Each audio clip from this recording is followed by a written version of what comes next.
ಗುರು ಶಿಷ್ಯರ ಮತ ಗುರು ಶಿಷ್ಯರ ಮಥನದಲ್ಲಿ ಸ್ವಯಂ ಜ್ಯೋತಿಲಿಂಗವು ಉದಯ ಒಪ್ಪುವುದೆಂಬ ಶ್ರುತಿ ಹುಸಿಯೇ. ಕೂಡಲ ಸಂಗಮ ದೇವ, ನಿಮ್ಮ ಮಹಾನುಭಾವರ ಮಥನದಿಂದ ಎನ್ನಲ್ಲಿ ನಿಜವ ನೆಲೆಗೊಳಿಸ ಪ್ರಭುವೇ. ಸಮಗ್ರ ವಚನ ಸಂಪುಟ 1, ವಚನದ ಸಂಖ್ಯೆ 1011. ಅವಕಾಶ ಕೊಟ್ಟಿದ್ದಕ್ಕಾಗಿ ತಮಗೆಲ್ಲರಿಗೂ ಶರಣು ಶರಣಾರ್ಥಿಗಳು. ಶರಣು ಶಾಂತಲಕ. ನೋಡಿ, ಗುರು ಶಿಷ್ಯರ ಶಿವಜ್ಞಾನ ಮಂಥನದಲ್ಲಿ ಒಂದು ಸ್ವಯಂ ಜ್ಯೋತಿ ಲಿಂಗವು ಉದಯವಾಗಲು ಸದ್ಗುರುವೇ ಬೇಕಾಗ್ತಾ ಇದೆ. ಅದು ನಾನು ಎಲ್ಲವನ್ನೂ ಅರ್ತಿದ್ದೇನೆ ಎಂಬ ಅರಿವಿನಿಂದ ಸಾಧ್ಯವಿಲ್ಲ. ಎಲ್ಲರನ್ನೂ ನೆನೆದಿದ್ದೇನೆಂದರೆ ಸಾಧ್ಯವಿಲ್ಲ. ಎಲ್ಲವನ್ನೂ ಭಾವಿಸಿದ್ದೇನೆ ಅಂದ್ರೂ ಅಸಾಧ್ಯವಾಗಿದೆ. ವಾಗ್ಮನಕ್ಕೆ ಅತೀತವಾದ ಲಿಂಗವನ್ನ ಅರಿಯುವ ಕ್ರಮವನ್ನ ಸದ್ಗುರುವೇ ತೋರಿಸಬೇಕಾಗ್ತಾ ಇದೆ. ಅದಕ್ಕಾಗಿ ಶಿಷ್ಯನು ನಿರ್ದೇಶ ಸ್ಥಳದಲ್ಲಿ ನಿಂತು ಗುರುವು ನಿರ್ದೇಶಿಸಿದಂತೆ ನಡೆದುಕೊಂಡು ವಿಚಾರ ಮಂಥನದಲ್ಲಿ ನಿರತನಾದಾಗ ಆ ಸ್ವಯಂ ಜ್ಯೋತಿಲಿಂಗದ ಉದಯವನ್ನ ಆತ ಕಾಣಬಹುದು. ನಿಮ್ಮ ಮಹಾನುಭಾವರ ಮಥನದಿಂದ ಎನ್ನಲ್ಲಿ ನಿಜವ ನೆಲೆಗೊಳಿಸ ಪ್ರಭುವೆ ಅಂತ ಯಾರಿಗೆ ಹೇಳ್ಕೊಳ್ತಾ ಇದ್ದಾರೆ, ಯಾರಿಗೆ ಬೇಡ್ಕೊಳ್ತಾ ಇದ್ದಾರೆ ಅಂದ್ರೆ ಆ ಗುರುವಿಗೆ. ಹೀಗಾಗಿ ಗುರು ಈ ನಿರ್ದೇಶ ಸ್ಥಳದಲ್ಲಿ ನಿರ್ದೇಶನ ನಮಗೆ ಮಾಡುತ್ತಾನೆ. ಯಾರದನ್ನ? ಆ ಒಂದು ನಿಜವ ನೆಲೆಗೊಳಿಸ, ಸ್ವಯಂ ಜ್ಯೋತಿಲಿಂಗದ ಉದಯವನ್ನು ನನಗೆ ತೋರಿಸು ಅನ್ನೋ ಪ್ರಾರ್ಥನೆ ಇಲ್ಲಿ ಅಡಗಿದೆ. ಅದನ್ನೇ ಚೆನ್ನಬಸವಣ್ಣನವರು ತಮ್ಮ ವಚನದಲ್ಲಿ ಹೇಳ್ತಾ ಇದ್ದಾರೆ. ಓದಿ ನೋಡೋಣ. ಆತ್ಮನಲ್ಲಿ ಪ್ರಣವ ಪಂಚಾಕ್ಷರಿಯ. ಆತ್ಮನಲ್ಲಿ ಪ್ರಣವ ಪಂಚಾಕ್ಷರಿಯ ನಿರವಿಸಿ. ಚೆನ್ನಬಸವಣ್ಣರ ವಚನ. ಆತ್ಮನಲ್ಲಿ ಪ್ರಣವ ಪಂಚಾಕ್ಷರಿಯ ನಿರವಿಸಿ ಸದ್ಗುರುವೇ ಎನ್ನ ಶಿವಾತ್ಮನ ಮಾಡಿದರಾಗಿ ಆತ್ಮಶುದ್ಧಿ ಆಯ್ತೆನಗೆ. ಪಂಚಭೂತಗಳಲ್ಲಿ ಪಂಚಬ್ರಹ್ಮವನ್ನಿರಿಸಿದರಾಗಿ ಭೂತಶುದ್ಧಿ ಆಯ್ತೆನಗೆ.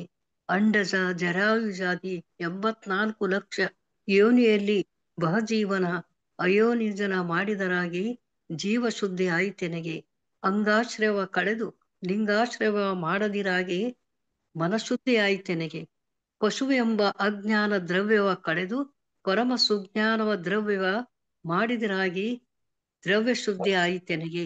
ಇಂತು ಸರ್ವ ಶುದ್ಧನಂ ಮಾಡಿ ಪೂರ್ವಾಶ್ರವ ಕಳೆದಿರಾಗಿ ಕೂಡಲ ಚನ್ನಸಂಗ ನಿಮ್ಮವ ನ ಗುರುರೋರಧಿಕಂ ನಾ ಅಧಿಕಂ ನಾ ಗುರುರೋರಧಿಕಂ ಎನ್ನುತ್ತಿದ್ದೆನು. ಸಮಗ್ರ ವಚನ ಸಂಪುಟ 3, ವಚನದ ಸಂಖ್ಯೆ 975. ಸರ್ವರಿಗೂ ನನ್ನ ಭಕ್ತಿಯ ಶರಣು ಶರಣಾರ್ಥಿ. ಶರಣು ಮಂಗಳಕ. ಶರಣರು. ಈ ಇಡೀ ವಚನದಲ್ಲಿ ಐದು ಶುದ್ಧಿಗಳು, ಪಂಚಶುದ್ಧಿಗಳ ಬಗ್ಗೆ ಚೆನ್ನಬಸವಣ್ಣನವರು ಹೇಳ್ತಾ ಇದ್ದಾರೆ. ಒಂದನೆಯದು ಆತ್ಮಶುದ್ಧಿ. ಹೇಗೆ ಆತ್ಮಶುದ್ಧಿಯನ್ನ ಹೇಗೆ ಮಾಡಿಕೊಳ್ಳಬೇಕು? ಆತ್ಮನಲ್ಲಿ ಪ್ರಣವ ಪಂಚಾಕ್ಷರಿಯನ್ನ ಪ್ರತಿಷ್ಠಾಪಿಸಿ. ಪ್ರಣವ ಪಂಚಾಕ್ಷರಿ ಮಂತ್ರ ಯಾವುದು? ಓಂ ನಮಃ ಶಿವಾಯ. ನಮಃ ಶಿವಾಯ. ನಮಃ ಶಿವಾಯ ಅಂತ ಆ ಪ್ರಣವ ಪಂಚಾಕ್ಷರಿಯನ್ನ ಪ್ರತಿಷ್ಠಾಪಿಸಿ ಸದ್ಗುರುವು ಸಾಧಕನನ್ನ ಶಿವಾತ್ಮನನ್ನಾಗಿ ಮಾಡಿ ಆತ್ಮಶುದ್ಧಿಯನ್ನಾಗಿ ಮಾಡ್ತಾನೆ. ಭೂತಶುದ್ಧಿ ಅಂದ್ರೆ ಪಂಚಭೂತಗಳಲ್ಲಿ ಪಂಚಬ್ರಹ್ಮನ್ನಿರಿಸಿ. ನಿಮ್ಗೆ ಗೊತ್ತಿದೆ, ಪೃಥ್ವಿ ಬ್ರಹ್ಮ, ಅಪ್ಪು ವಿಷ್ಣು, ಅಗ್ನಿ ರುದ್ರ, ವಾಯು ಈಶ್ವರ, ಆಕಾಶ ಸದಾಶಿವ. ಹೀಗೆ ಇಲ್ಲಿ ಪಂಚಬ್ರಹ್ಮರನ್ನ ಪಂಚಭೂತಗಳಲ್ಲಿ ಇರಿಸಿ ಆ ಭೂತಗಳನ್ನು ಗುರುವು ಶುದ್ಧೀಕರಣಗೊಳಿಸುತ್ತಾನೆ.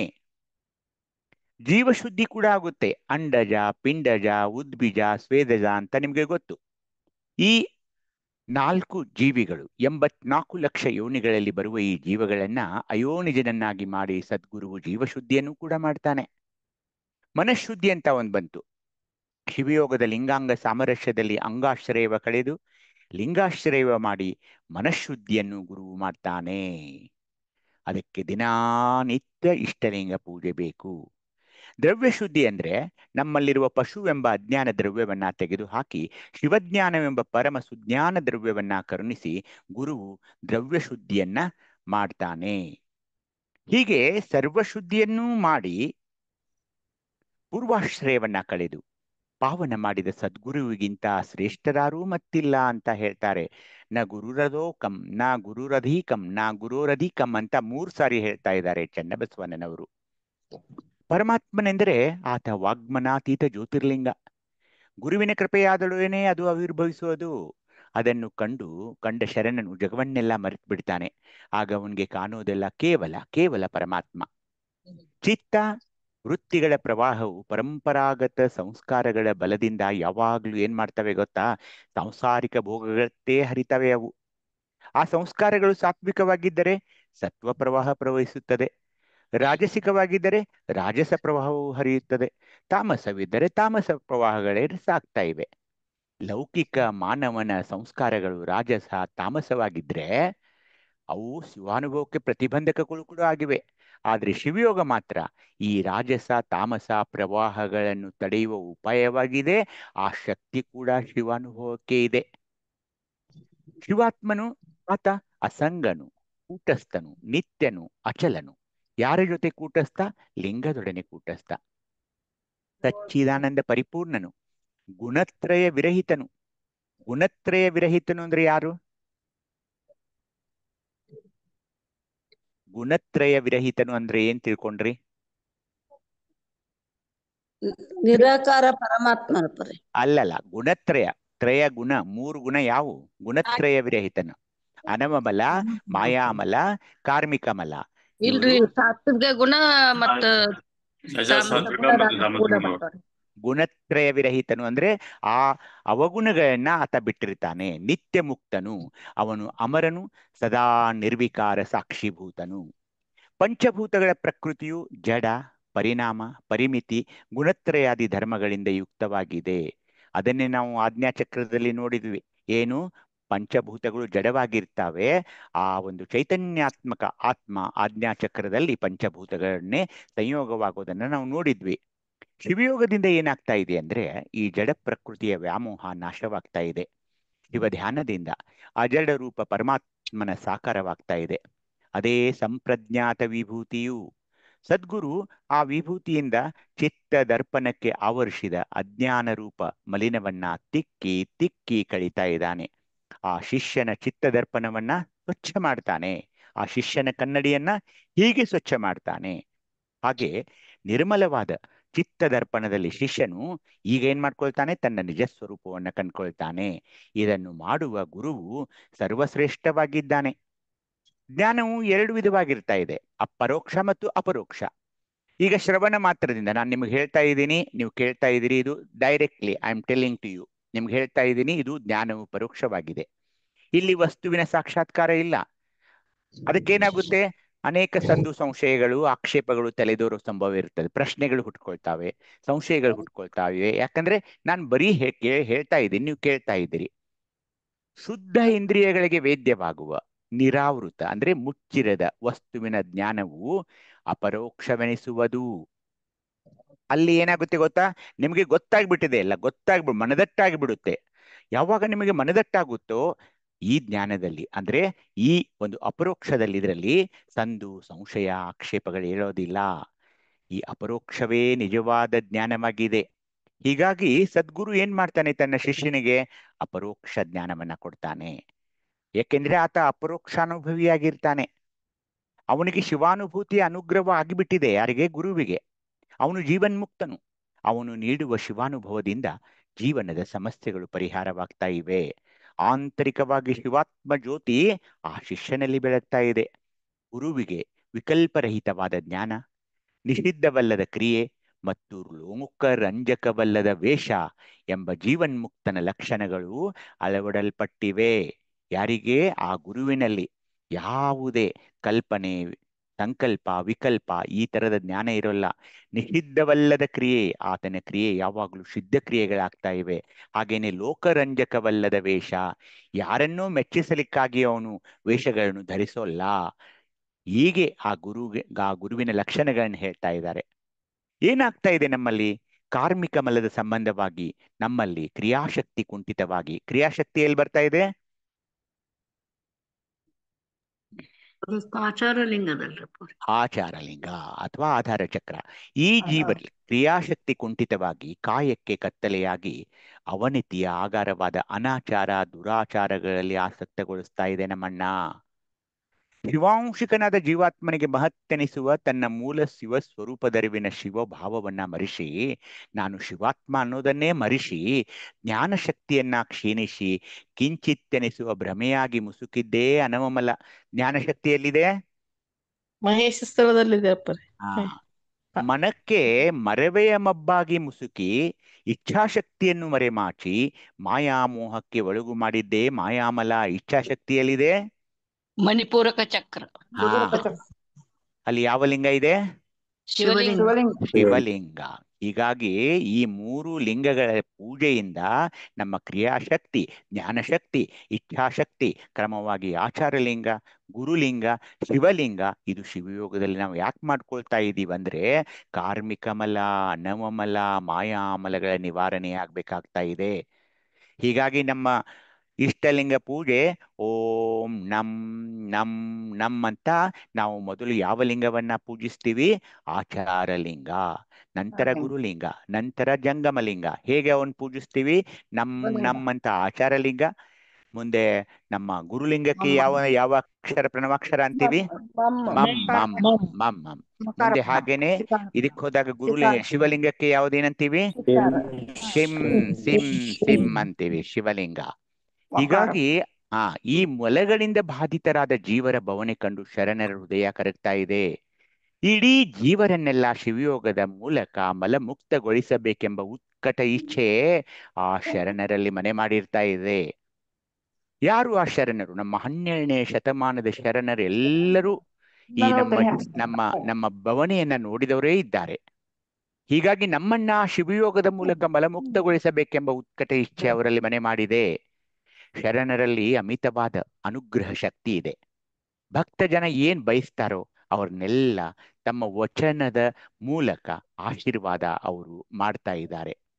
ನಿಮ್ಗೆಲ್ಲ ಗೊತ್ತಿದೆ ಹಾಗೆ ಪ್ರಕೃತಿಯು ತ್ರಿಗುಣಾತ್ಮಕವಾಗಿದೆ. ಸಾತ್ವಿಕ ಪ್ರಕೃತಿ ಅಂದ್ರೆ ಏನು? ಜ್ಞಾನ, ಧ್ಯಾನ, ಜಪ, ಪೂಜೆ, ಮೌನ, ಇವು ಅದರ ಗುಣಗಳು. ರಾಜಸಿಕ ಪ್ರಕೃತಿ ಇದನ್ನು ಭೋಗ, ರಾಗ, ಕಾಮನೆ, ಇವು ಇದರ ಗುಣಗಳು. ತಾಮಸಿಕ ಪ್ರಕೃತಿ ಅಂದ್ರೆ ನೋಡಿ, ವಾಗ್ವಾದ ಮಾಡೋದು, ಪ್ರಮಾದ, ತಪ್ಪ ಮಾಡೋದು, ಕಲಹ, ಮೋಹ, ಅವಿದ್ಯಾದಿಗಳು, ಅನೇಕ ಈ ತರದ ಒಂದು ಉದಾಹರಣೆಗಳನ್ನು ಕೊಡ್ತಾರೆ. ಹೀಗಾಗಿ ಮೂರು ಪ್ರಕೃತಿಗಳ ಅನುಗುಣವಾಗಿಯೇ 3 ಜನ ಗುರುಗಳಿರ್ತಾರೆ ಬಂಧುಗಳೇ. ಸಾತ್ವಿಕ ಗುರುಗಳಂದ್ರೆ ಸದ್ಗುಣಗಳು ಇರುವ ಇರೋ ಗುರುಗಳು ಇರ್ತಾರೆ ಅವರು. ರಾಜಸಿಕ ಗುರುಗಳಂದ್ರೆ ಈಗ ಇದು ತುಂಬಿದ್ದಾರೆ ಈ ಜಗತ್ತಿನಲ್ಲಿ, ಈಗೂ ಇದ್ದಾರೆ ಅವರು. ಅರ್ಧಮರ್ಧ ಪಂಡಿತರು ಸ್ವಾರ್ಥ ಸಾಧನೆಗಾಗಿ ಏನ್ ಮಾಡ್ತಾರೆ? ಶಾಸ್ತ್ರಜ್ಞಾನ ಬಳಸ್ತಾರೆ. ನಾವು ದಿನನಿತ್ಯ ನಾವು ಸ್ವಾನುಭವದ ನೆಲೆಯಲ್ಲಿ ಈಗ ನೋಡ್ತಾ ಇದೀವಿ ಆ ವಚನಗಳನ್ನ. ತಮ್ಮ ಸ್ವಾರ್ಥ ಸಾಧನೆಗಾಗಿ ಶಾಸ್ತ್ರಜ್ಞಾನ ಹೇಳೋದು, ಜನರಲ್ಲಿ ಕುಲಗೋತ್ರ, ಸಂಪ್ರದಾಯ, ಆ ಸೂತಕ, ಈ ಸೂತಕ, ಆ ಪಂಚಾಂಗ, ಮುಹೂರ್ತ, ಇಂಥದ್ದು ಎಲ್ಲ ಸಂಪ್ರದಾಯದ ಭಾವನೆಗಳನ್ನ ತುಂಬುವ ಸ್ವಹಿತಾಸಕ್ತರು. ತಮಗೆ ದುಡ್ಡು ಬಂದ್ರೆ ಸಾಕು, ಉದರಂಭರಣೆಯಾದರೆ ಸಾಕು ಅನ್ನೋರೇ ಈ ರಾಜಸಿಕ ಗುರುಗಳು. ತಾಮಸಿಕ ಗುರುಗಳು ಇನ್ನೂ ವರ್ಸ್ಟ್, ಬಹಳ ಕೆಟ್ಟವರು. ಅವ್ರಿಗೇನು ಎಳ್ಳಷ್ಟು ಶಿವಜ್ಞಾನವಿರದ ಜ್ಞಾನಿಗಳು ಅವರು. ಕೇವಲ ಜನರ ಶೋಷಣೆ ಮಾಡ್ತಾರೆ. ಹೇಗೆ? ಮಂತ್ರ, ತಂತ್ರ, ಶಕುನ, ಜಾತಕ, ವಾಸ್ತುಗಳು, ನೀವೆಲ್ಲ ಗೊತ್ತಿದೆ ಇದು. ಎಷ್ಟೊಂದು ಪಾಪ ಮುಗ್ಧ ಜನರ ಅಜ್ಞಾನವನ್ನ ನೀರು ಹರಿಸಿ ಅವರ ಜನರ ಜೀವ ಹಿಂಡಿ ಭೋಗ ಜೀವನ ನಡೆಸ್ತಾ ಇರ್ತಾರೆ. ಅವ್ರನ್ನೆಲ್ಲ ನೀವು ಟಿವಿಯಲ್ಲಿ ಬೆಳಗ್ಗೆ ನೋಡಬಹುದು ನೀವು. ಅವರೆಲ್ಲ ಇದನ್ನ ಹೇಳ್ತಿರ್ತಾರೆ, ಅದನ್ನ ಹಚ್ಕೊಂಡು ಕೂತ್ಕೊಂಡಿರ್ತಾರೆ ಎಷ್ಟೋ ಜನ. ಅವರೆಲ್ಲ ತಾಮಸಿಕ ಗುರುಗಳು. ಅವರಂತ ಭೋಗ ಜೀವನ ನಡೆಸುವವರೇ ಯಾರೂ ಇಲ್ಲ. ಅವರ ವಾಹನಗಳನ್ನು ನೋಡಿ, ಅವರಿರೋ ವ್ಯವಸ್ಥೆ ನೋಡಿ, ಇವರೆಲ್ಲ ತಾಮಸಿಕ ಗುರುಗಳು. ನಮ್ಮ ಶರಣ ಪದ್ಧತಿಯಲ್ಲಿ, ನಮ್ಮ ಬಸವ ಧರ್ಮದಲ್ಲಿ ಕೇವಲ ಸಾತ್ವಿಕ ಗುರುಗಳಾದ ಶರಣರಿಗೆ ಮಾತ್ರ ಜಾಗವಿದೆ, ಸ್ಥಳವಿದೆ. ಯಾಕೆ? ಅವರಿಗೆ ಸದ್ಗುಣಗಳಿರ್ತಾರೆ, ಶಿವಜ್ಞಾನವಿರ್ತಾ ಇದೆ. ನಾವು ಎಂದಿಗೂ ರಾಜಸಿಕ ಗುರುಗಳಿಗೆ, ತಾಮಸಿಕ ಗುರುಗಳತ್ತ ಎಂದಿಗೂ ವಾಲಬಾರದು, ಅವರತ್ತರ ಹೋಗಬಾರದು. ಈ ತ್ರಿಗುಣಗಳ ಆಚೆ ಅಖಂಡ ನಿರ್ವಿಕಾರ, ನಿರ್ಗುಣ, ನಿರ್ಮಲ ಪರಮಾತ್ಮನು ಅನಂತವಾಗಿ ವ್ಯಾಪಿಸಿದ್ದಾನೆ. ಪ್ರಕೃತಿಯ ಎಲ್ಲೆ ದಾಟಿ, ಆ ಸೀಮೆಯನ್ನ ದಾಟಿ ಆ ದೇವನಲ್ಲಿ ಸಾಮರಸ್ಯ ಹೊಂದಿದ ಮಹಾನುಭವನೇ ಅವನಿಗೇನಂತಾರೆ ಅಂದ್ರೆ ಅಪ್ತ ಗುರು, ಸದ್ಗುರು ಅಂತಾರೆ. ಅವನು ಇವನ್ನೆಲ್ಲ ಮೀರಿ ನಿಂತಿರ್ತಾನ್ರಿ. ಅವನ ಮಾತು ವಚನಮಯ. ನೋಡಿ ನೀವು ಈ ವಚನಗಳು, ಎಲ್ಲ ವಚನಗಳನ್ನ ನೋಡ್ತಿರುವಾಗ ಒಂದೇನೋ ಆನಂದ ಸಿಗ್ತಾ ಇದೆ. ಯಾಕೆ ಹೇಳಿ? ಆ ಶರಣರ ಮಾತುಗಳು, ಅವರು ಸದ್ಗುರುಗಳು, ಅವರ ಮಾತುಗಳು ವಚನಮಯ. ಅವರ ದೃಷ್ಟಿಯಿಂದ ಶಿವಕಿರಣಗಳು ಹೊರಡ್ತಾ ಇರ್ತವೆ ಯಾವಾಗ್ಲೂ.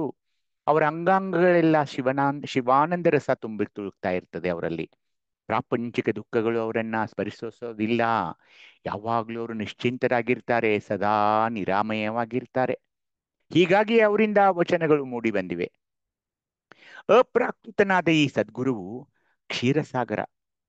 ಪ್ರಾಕೃತ ಗುರು ಅಂದ್ರೆ ಈಗಿದಾರ ನೋಡಿ, ಈಗ ಸದ್ಯಕ್ಕಿರೋರು ಇವರೆಲ್ಲ ಲವಣ ಸಾಗರ. ಸದ್ಗುರು ಮೇರು ಶಿಖರವಾದರೆ ಪ್ರಾಕೃತ ಗುರು ಒಂದು ಚಿಕ್ಕ ದಿನ್ನೆ. ಸದ್ಗುರುವು ಸೂರ್ಯನಂತೆ ತೇಜಸ್ವಿಯಾಗಿದ್ರೆ ಈ ಪ್ರಾಕೃತ ಗುರು ಪ್ರಭಾಹೀನ, ಕಳೆನೇ ಇಲ್ಲ ಮುಖದ ಮೇಲೆ. ಸದ್ಗುರುವು ರುದ್ರಾಕ್ಷಿ ಮಾಲೆ, ಪ್ರಾಕೃತ ಗುರು ಗಾಜಿನ ಮಣಿಮಾಲೆ. ಸದ್ಗುರು ಮಹಾದೇವನಾದರೆ ಪ್ರಾಕೃತ ದೇವರು ಕ್ಷುದ್ರ ದೇವತೆ, ಕಾಕುಪೋಕ ದೇವತೆಗಳನ್ನೆಲ್ಲ ಆರಾಧನೆ ಮಾಡ್ತಿರ್ತಾನೆ. ಸದ್ಗುರು ಜಗತ್ತಿನ ಉದ್ಧಾರ ಮಾಡ್ತಾನ್ರಿ. ಆದ್ರೆ ಈ ಪ್ರಾಕೃತ ಗುರುವಿಗೆ ಏನ್ ಚಿಂತೆ? ತನ್ನ ಹೊಟ್ಟೆ ಹೊರೆದುಕೊಳ್ಳುವ ಚಿಂತೆ. ಈಗ ನಾವು ನೋಡ್ತಾ ಇರೋ ಹಾಗೆ ಪ್ರಾಕೃತ ಗುರುಗಳೇ ಜಾಸ್ತಿಯಾಗಿದ್ದಾರೆ ಈಗ ಜಗತ್ತಿನಲ್ಲಿ. ನಮ್ಮ ಶರಣರು ಅವರು ಅಪ್ರಾಕೃತ ಗುರುಗಳು. ಯಾಕೆ? ಅವರು ಜಗತ್ತಿನ ಉದ್ಧಾರ ಮಾಡಲೆಂದು ಈ ಭೂಮಿಗೆ ಬಂದರು. ಶಿಷ್ಯನ ಹೃದಯದಲ್ಲಿರುವ ತಾಪ ನಿವಾರಿಸಿ ಅವನಿಗೆ ಶಾಶ್ವತ ಶಿವ ಸುಖ ಕೊಡುವ ಸದ್ಗುರು ಆತ ಅಪ್ರತಿಮ ಮತ್ತು ಅಷ್ಟೇ ದುರ್ಲಭ. ಎಲ್ಲಿ ಸಿಗ್ತಾರೆ ಇವರು? ಎಲ್ಲಿ ಸಿಗ್ತಾರೆ ಹೇಳಿ? ಅದಕ್ಕೆ ದುರ್ಲಭ ಅವರು. ಅವ್ರು ಎಷ್ಟು ಚೆನ್ನಾಗಿ ಅವರ ಬಗ್ಗೆ ಹೇಳ್ತಿದ್ದಾರೆ ಅಂದ್ರೆ, ಚನ್ನಬಸವಣ್ಣವರು ಒಂದು ವಚನ ಬರ್ತಾ ಇದೆ, ಓದಿ. ಗುರು ಹಸ್ತದಳು.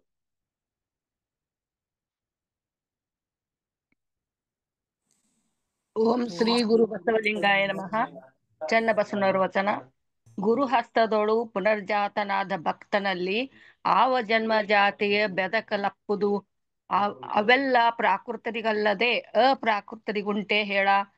ಅಪ್ರಾಕೃತಸ್ಯ ಭಕ್ತಸ್ಯ ಗುರುಹಸ್ತ ಮಲಾಂಬುಜಾತ ಪುನರ್ಜಾತಸ್ಯಾತ್ಮ ಜನ್ಮ ಜಾತ್ಯಾಧೀನ ಚ ಕಲ್ಪಯೋತ ಎಂಬ ಆಗಮವನ್ನರಿಯದೆ ನಿಮ್ಮ ಶರಣರಲ್ಲಿ ಜಾತಿಯ ಹುಡುಕುವ ಕಡು ಪಾತಕಿಗ ಎನ್ನತ್ತ ತೋರಿದರಯ್ಯ ಕೂಡಲ ಚನ್ನ ಸಂಗಮ ದೇವ. ಸಮಗ್ರ ವಚನ ಸಂಪುಟ 3, ವಚನ ಸಂಖ್ಯೆ 1201. ಎಲ್ಲರಿಗೂ ಶರಣಾರ್ಥಿಗಳು. ಶರಣು ಅಕ್ಕ. ಶರಣ. ಚನ್ನಬಸವಣ್ಣವ್ರು ಎಷ್ಟು ಸೊಗಸಾಗಿ ಹೇಳ್ತಿದ್ದಾರೆ ನೋಡಿ. ಗುರುವಿನ ಒಂದು ಕಾರುಣ್ಯ ಹಸ್ತದಲ್ಲಿ ಪುನರ್ಜಾತನಾದ ಭಕ್ತನಿಗೆ ಜನ್ಮ ಜಾತಿ ಎಂಬ ಅಜ್ಞಾನ ಇರೋದಿಲ್ಲ. ಅಲ್ಲಿ ಯಾವ ಜಾತಿಯೂ ಅತಿ ಶ್ರೇಷ್ಠ ಎಂಬ ಭಾವನೆ ಇರೋದಿಲ್ಲ ಅವನಿಗೆ. ಆ ತರಹದ ಭಾವನೆಗಳು ಪ್ರಾಕೃತ ಅಂತ ನಾನೇನಾಗ್ಲೇ ಹೇಳಿದ್ನಲ್ಲ ಅವ್ರಿಗಿರ್ತಾ ಇವೆ. ನಮ್ಮ ಶಿವಶರಣರಿಗೆ ಅದು ಇರೋದಿಲ್ಲ, ಅಪ್ರಾಕೃತರಿಗೆ ಅದು ಇರೋದಿಲ್ಲ ಅಂತ ಸ್ಪಷ್ಟವಾಗಿ ಹೇಳ್ತಾ ಇದ್ದಾರೆ ಚನ್ನಬಸವಣ್ಣನವರು. ಅಪ್ರಾಕೃತ ಗುರುವು ಭಕ್ತನನ್ನ ತನ್ನ ಹಸ್ತಮಸ್ತಕ ಸಂಯೋಗದಿಂದ, ತನ್ನ ಕರ ಕಮಲಗಳಿಂದ ಪುನರ್ಜಾತಗೊಳಿಸಿ ಆತನನ್ನ ಜಾತಿ ಭೂತದಿಂದ ನಿರ್ಮುಕ್ತಗೊಳಿಸುತ್ತಾನೆ. ಹೀಗಾಗಿ ಯಾಕೆ ಎಲ್ಲ ಒಂದು ಬಂಧುಗಳು ಬಾಂಧವರು ಕುಲವೆನ್ನದೆ ಜಾತಿಯೆನ್ನದೆ ಕಲ್ಯಾಣದತ್ತ ಓಡಿ ಓಡಿ ಓಡಿ ಓಡಿ ಯಾಕೆ ಬಂದ್ರಂದ್ರೆ, ಅಲ್ಲಿ ಬಸವ ತಂದೆ ಸೊಡ್ಡಲಬಾಚರಸರು ಅಂತಹ ಮಹಾನ್ ಗುರುಗಳು ಅವ್ರು ಏನ್ ಮಾಡಿದರು? ತಮ್ಮ ಕರ ಕಮಲಗಳಿಂದ ಪುನರ್ಜಾತಗೊಳಿಸಿ ಅವರನ್ನೆಲ್ಲ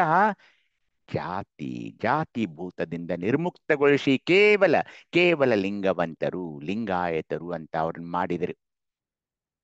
ಅದು ಮಾಡಿದ ನಂತರ ಮತ್ತೆ ಜಾತಿಯ ಹುಡುಕುವ ಕಡುಪಾತಿಕೆಗಳಂತಿದ್ದಾರೆ. ಇಂಥ ಶರಣರಲ್ಲಿ ಒಮ್ಮೆ ಇಷ್ಟಲಿಂಗ ಧಾರಣೆ ಎದೆಯ ಮೇಲೆ ಆದ ಮೇಲೆ ನಿಮ್ಮ ಶರಣರಲ್ಲಿ ಜಾತಿಯ ಹುಡುಕುವ ಕಡುಪಾತಿಕೆಗೆ ಅಂತ ಪಾತಕಿಗಳನ್ನ ನನಗೆ ತೋರಿಸಬೇಡಪ್ಪ ದಯವಿಟ್ಟು, ಡೋಂಟ್ ಶೋ ಮಿ ದೆಮ್ ಅಂತ ಬೇಡ್ಕೊಳ್ತಿದ್ದಾರೆ ನಮ್ಮ ಚನ್ನಬಸವಣ್ಣನವರು. ಅದು ನಿಜ ತಾನೇ? ಎದೆ ಮೇಲೆ ಒಮ್ಮೆ ಇಷ್ಟಲಿಂಗ ಧಾರಣೆ ಆಯಿದ್ಮೇಲೆ, ಗುರು ಹಸ್ತಮಸ್ತಕ ಸಂಯೋಗದಿಂದ ದೀಕ್ಷೆಯೂ ಆದ ಮೇಲೆ ನನಗೆ ನನ್ನ ಜಾತಿ ಯಾವುದ್ರಿ ಇವಾಗ? ಕೇವಲ ಲಿಂಗವಾಯ್ತಾ, ಲಿಂಗವಂತ ಅಷ್ಟೇ. ಅದ್ರ ಮುಂದೆ ಏನ್ ಮಾತಾಡೋಕ್ಕಿಲ್ಲ. ಮತ್ತೆ ಏನಾದ್ರೂ ನನ್ನ ಜಾತಿ ಈಗ ಅದು ಈಗ ನಾವು ಮಾತಾಡಬೇಕಾಗಿದೆ. ಯಾಕಂದ್ರೆ ಈಗ ಗಣತಿ ಬಂದಿದೆ ನೋಡಿ. ನಮ್ಮ ಶರಣರಲ್ಲಿ ಜಾತಿಯ ಹುಡುಕುವ ಕಡುಪಾತಿಕೆಗೆ. ಹೀಗಾಗಿ ನಮ್ಮ ಧರ್ಮ ಕೇವಲ ಲಿಂಗಾಯತ 10 ಸಾರಿ ಹೇಳಿದ್ರು ಲಿಂಗಾಯತ, 1 ಸಾರಿ ಹೇಳಿದ್ರು ಲಿಂಗಾಯತ, 100 ಸಾರಿ ಹೇಳಿದ್ರು ಲಿಂಗಾಯತನೇ. 1000 ಸರಿ ಹೇಳಿದ್ರು ಲಿಂಗಾಯತ. ನೀವೇನಾದ್ರೂ ಬೇರೆ ಏನಾದ್ರೂ ಹೇಳಕ್ ಹೋದ್ರೆ ನಿಮ್ಮ ಶರಣರಲ್ಲಿ ಜಾತಿಯ ಹುಡುಕುವ ಕಡುಪಾತಕಿಗೆ ನನಗೆ ತೋರ್ಬೇಡ. ಹಾಗೆ ಯಾರಾದ್ರೂ ಹಾಗೆ ನಾನು ರೆಡ್ಡಿ ಲಿಂಗಾಯತ, ಬನಜಿಂಗ ಲಿಂಗಾಯತ, ಕುಂಬಾರ ಲಿಂಗಾಯತ, ಕಂಬಾರ ಲಿಂಗಾಯತ, ಆ ಲಿಂಗಾಯತ, ಈ ಲಿಂಗಾಯತ ಅಂತ ಅದು ಆಗೋಲ್ಲ. ಇಷ್ಟಲಿಂಗ ಧಾರಣೆಯಾದ ನಂತರ ಅದು ನನ್ನ ಮೂಲ ಜಾತಿ ಯಾವುದಂದ್ರೆ ಕೇವಲ ಲಿಂಗಾಯತ. ಅದನ್ನೇ ಜಕ್ಕಣ್ಣಯ್ಯನವರು ಒಂದು ಸುಂದರ ವಚನದಿಂದ ಹೇಳ್ತಿದ್ದಾರೆ. ಹೇಳಿ. ಮಹಾಜ್ಞಾನಿಯ ಸಂಘದಿಂದ. ಜಕ್ಕಣ್ಣಯ್ಯನ ವಚನ. ಜಕ್ಕಣ್ಣಯ್ಯ. ಮಹಾಜ್ಞಾನಿಯ ಸಂಘದಿಂದ ಅವಿರಳ ಸ್ವಾನುಭಾವ ಸಿದ್ಧಾಂತವನ್ನರಿತು ನಿರುತ ನಿರಂಜನ ನಿರ್ದೇಶಕನಾದ ನೋಡ. ಇಂತಪ್ಪ ಶರಣನ ಕಂಡು ಮಹಾಧನ್ಯನಾದೆನಯ್ಯ. ಝೇಂಕಾರ ನಿಜಲಿಂಗ ಪ್ರಭುವೇ. ಸಮಗ್ರ ವಚನ ಸಂಪುಟ 10, ವಚನದ ಸಂಖ್ಯೆ 1523. ಎಲ್ಲರಿಗೂ ಶರಣು ಶರಣಾರ್ಥಿಗಳು. ಶರಣು ಅಕ್ಕ. ಶರಣು ಶರಣಾರ್ಥಿಯಪ್ಪ. ಆ ಮಹಾಗುರುವು ಮಹಾಶಿವಜ್ಞಾನಿಯಾಗಿದೆ ಶಿವಜ್ಞಾನಿಯಾಗಿರ್ತಾನನ್ನೋದು ತಮಗೆಲ್ಲ ಗೊತ್ತು. ಆತನ ಸಂಘದಿಂದ ಅವಿರಳವಾದ ಶಿವಾನುಭವವೆಂಬ ಸ್ವಾನುಭಾವದ ಸಿದ್ಧಾಂತವನ್ನು ಅರಿತು ಶಿಷ್ಯನು ನಿತ್ಯ ನಿರಂಜನ ನಿರ್ದೇಶಕನಾಗ್ತಾನೆ. ಇದೇ ನಿರ್ದೇಶ ಸ್ಥಳ. ಯಾರಿಂದ? ಆ ಮಹಾಜ್ಞಾನಿ ಗುರುವಿನಿಂದ ಇವನು ಆ ಶಿವಸ್ವಾನುಭಾವ ಸಿದ್ಧಾಂತವನ್ನು ಅರಿತು ನಿರುತ ನಿರಂಜನ ನಿರ್ದೇಶಕನಾದ ನೋಡ. ಯಾಕೆ ಆ ನಿರ್ದೇಶಕನಾಗ್ತಾನೆ? ಇವನು ಕೂಡ ಮುಂದೆ ಗುರು ಆಗ್ತಾನೆ, ಇವನು ಕೂಡ ಮತ್ತೆ ಶಿಷ್ಯರಿಗೆ ಹೇಳ್ತಾ ಹೋಗ್ತಾನೆ, ಇವನು ಕೂಡ ನಿರ್ದೇಶಕನಾಗ್ತಾನೆ. ಇಂತಪ್ಪ ಶರಣನ ಕಂಡು ಮಹಾಧನ್ಯನಾಗಿದ್ದೆ ಅಂತ ಈ ನಿರ್ದೇಶ ಸ್ಥಳೀಯ ಶರಣನ ಬಗ್ಗೆ ಜಕ್ಕಣ್ಣಯ್ಯನವರು ಹೇಳ್ತಾರೆ. ಇನ್ನೊಂದು ವಚನ ಅವ್ರು ಹೇಳ್ತಾ ಇದ್ದಾರೆ, ಓದಿ ನೋಡೋಣ. ನಿರುತ ನಿರಂಜನ ಭೃಂಗಿಶನ ಓದಿ. ಶರಣು ಶರಣಾರ್ಥಿಯಪ್ಪ. ಓಂ ಶ್ರೀ ಗುರು ಬಸವಲಿಂಗಾಯ ನಮಃ. ಜಕ್ಕಣ್ಣಯ್ಯನವರ ವಚನ. ನಿರುತ ನಿರಂಜನ ನಿರ್ದೇಶದಲ್ಲಿ ನಿಜ ಶರಣನಿಪ್ಪ ನೋಡ. ಆ ಶರಣನ ಸಂಘದಿಂದ ನಿರ್ವಿಕಲ್ಪ ನಿತ್ಯ ನಿರಾಳನಾದ ನೋಡ. ಝೇಂಕಾರ ನಿಜಲಿಂಗ ಪ್ರಭುವೇ. ಸಮಗ್ರ ವಚನ ಸಂಪುಟ 10, ವಚನದ ಸಂಖ್ಯೆ 1498. ಅವಕಾಶ ನೀಡಿ ಆಲಿಸಿದ ಎಲ್ಲರಿಗೂ ಬಸವ ಭಕ್ತಿಯ ಶರಣು ಶರಣಾರ್ಥಿಗಳು. ಹೇಳೋಣ ಅಣ್ಣ. ನಿರಂಜನ ಲಿಂಗ ಎಲ್ಲಿ ಬರ್ತಾ ಇದೆ? ಪಶ್ಚಿಮ ಚಕ್ರದಲ್ಲಪ್ಪ. ಬ್ರಹ್ಮರಂಧ್ರ ಚಕ್ರ. ಇಲ್ಲ, ಪಶ್ಚಿಮ ಚಕ್ರದಲ್ಲಿ. ಬ್ರಹ್ಮಚಕ್ರದಲ್ಲಿ ಯಾವ ಲಿಂಗ ಬರ್ತಾ ಇದೆ ಅಕ್ಕ, ನೀವೇ ಹೇಳಿ. ನಿರಂಜನ ನಿಷ್ಕಲ. ನಿಷ್ಕಲ. ಹಾ, ನಿಷ್ಕಲ. ನಿಷ್ಕಲ. ಇಲ್ಲ, ಬ್ರಹ್ಮಚಕ್ರದಲ್ಲಿ ನಿಷ್ಕಲ. ಚಕ್ರ. ಕನ್ಫ್ಯೂಸ್ ಮಾಡ್ಕೋಬೇಡಿ. ಬ್ರಹ್ಮಚಕ್ರದಲ್ಲಿ ನಿಷ್ಕಲ ಲಿಂಗ, ಶಿಖಾಚಕ್ರದಲ್ಲಿ ನಿಶೂನ್ಯ ಲಿಂಗ, ಪಶ್ಚಿಮ ಚಕ್ರದಲ್ಲಿ ನಿರಂಜನ ಲಿಂಗ. ಈ ಒಬ್ಬ ಶರಣ ನಿರುತ ನಿರಂಜನ ನಿರ್ದೇಶದಲ್ಲಿ ಅಂದ್ರೆ ಈಗಾಗಲೇ ಆತ ಪಶ್ಚಿಮ ಚಕ್ರವನ್ನು ತಲುಪಿಬಿಟ್ಟಿದ್ದಾನೆ. ಆ ನಿಜ ಶರಣನಿಪ್ಪ ನೋಡ. ಆ ಶರಣನ ಸಂಘದಿಂದ ನಿರ್ವಿಕಲ್ಪ ನಿತ್ಯ ನಿರಾಳನಾದ ನೋಡ. ಅಂದ್ರೆ ಆ ಶರಣನ ಸಂಘದಿಂದ ಶಿಷ್ಯನು ನಿರ್ವಿಕಲ್ಪ ನಿತ್ಯ ನಿರಾಳನಾಗ್ತಾ ಇದ್ದಾನೆ ಅಂತ ಜಕ್ಕಣ್ಣಯ್ಯನವರು ಹೇಳ್ತಾ ಇದ್ದಾರೆ. ಅರ್ಥ ಮಾಡಿಕೊಳ್ಳಬೇಕು. ಈಗ ಆದಯ್ಯನವರು ಒಂದು ವಚನ ಓದಿ. ಅರಿವು ಮರಹಳಿದು. ಓಂ ಶ್ರೀ ಗುರು ಬಸವಲಿಂಗಾಯ ನಮಃ. ಸರ್ವರಿಗೂ ಭಕ್ತಿಯ ಶರಣು ಶರಣಾರ್ಥಿಗಳು. ಪಟ ಬಾಲಸರವು ಕೂಡಿರ್ದಡೇನು ಅಲ್ಲಕ್ಕ, ಅರಿವು ಮರಹಳಿದು. ಸಾರಿ. ಓಂ ಶ್ರೀ ಗುರು ಬಸವಲಿಂಗಾಯ ನಮಃ. ಅರಿವು ಮರಹಳಿದು ನಿಜದಲ್ಲಿ ನಿರ್ಧರಂಗೆ ಬೇರೆ ಸಂಸಾರ ಉಂಟೆ, ಮತ್ತೊಂದರಲ್ಲಿ ತೊಡಕುಂಟೆ, ಇಲ್ಲವಾಗಿ ದೇಶವೆಂಬುದಿಲ್ಲ ಬೇರಿಲ್ಲ, ತಾನಾದ ಬಳಿಕ ಸೌರಾಷ್ಟ್ರ ಸೋಮೇಶ್ವರ ಲಿಂಗ ಬೇರಿಲ್ಲ. ಸಮಗ್ರ ವಚನ ಸಂಪುಟ 6, ವಚನದ ಸಂಖ್ಯೆ 802. ಓಂ ಶ್ರೀ ಗುರು. ಸರ್ವರಿಗೂ ಭಕ್ತಿಯ ಶರಣು ಶರಣಾರ್ಥಿ. ಶರಣು ಸುಮಂಗ್ಲಕ. ಆದಯ್ಯ ಶರಣರು ಏನ್ ಹೇಳ್ತಿದ್ದಾರೆ ಅಂದ್ರೆ, ಅರಿವಾಗ್ಲಿ ಮರೆವಾಗ್ಲಿ ಇವೆಲ್ಲ ಹೋಗಿ ನಿಜದಲ್ಲಿ ನೆಲೆ ನಿಂತ ಶರಣನಿಗೆ ಬೇರೆ ಸಂಸಾರ ಅನ್ನೋದಿರೋದಿಲ್ಲ.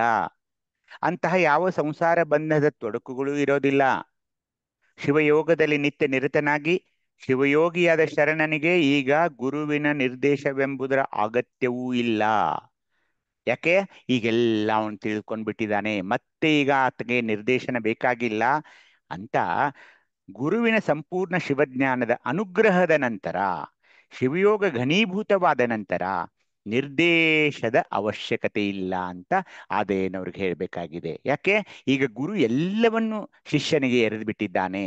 ಈಗ ಅಲ್ಲಿ ನಿರ್ದೇಶ ಮಾಡೋಕೆ ಏನೂ ಉಳಿದಿಲ್ಲ ಅನ್ನೋದು ಆದೇಯನವರ ಅಭಿಪ್ರಾಯವಾಗಿದೆ. ಈಗ ಮೋಳಿಗೆ ಮಾರಯ್ಯನವರ ಒಂದು ವಚನ ಬರ್ತಾ ಇದೆ. ಪಟಬಾಲಸರವು ಕೂಡಿದಡೆನು. ಓದಿ ನೋಡೋಣ.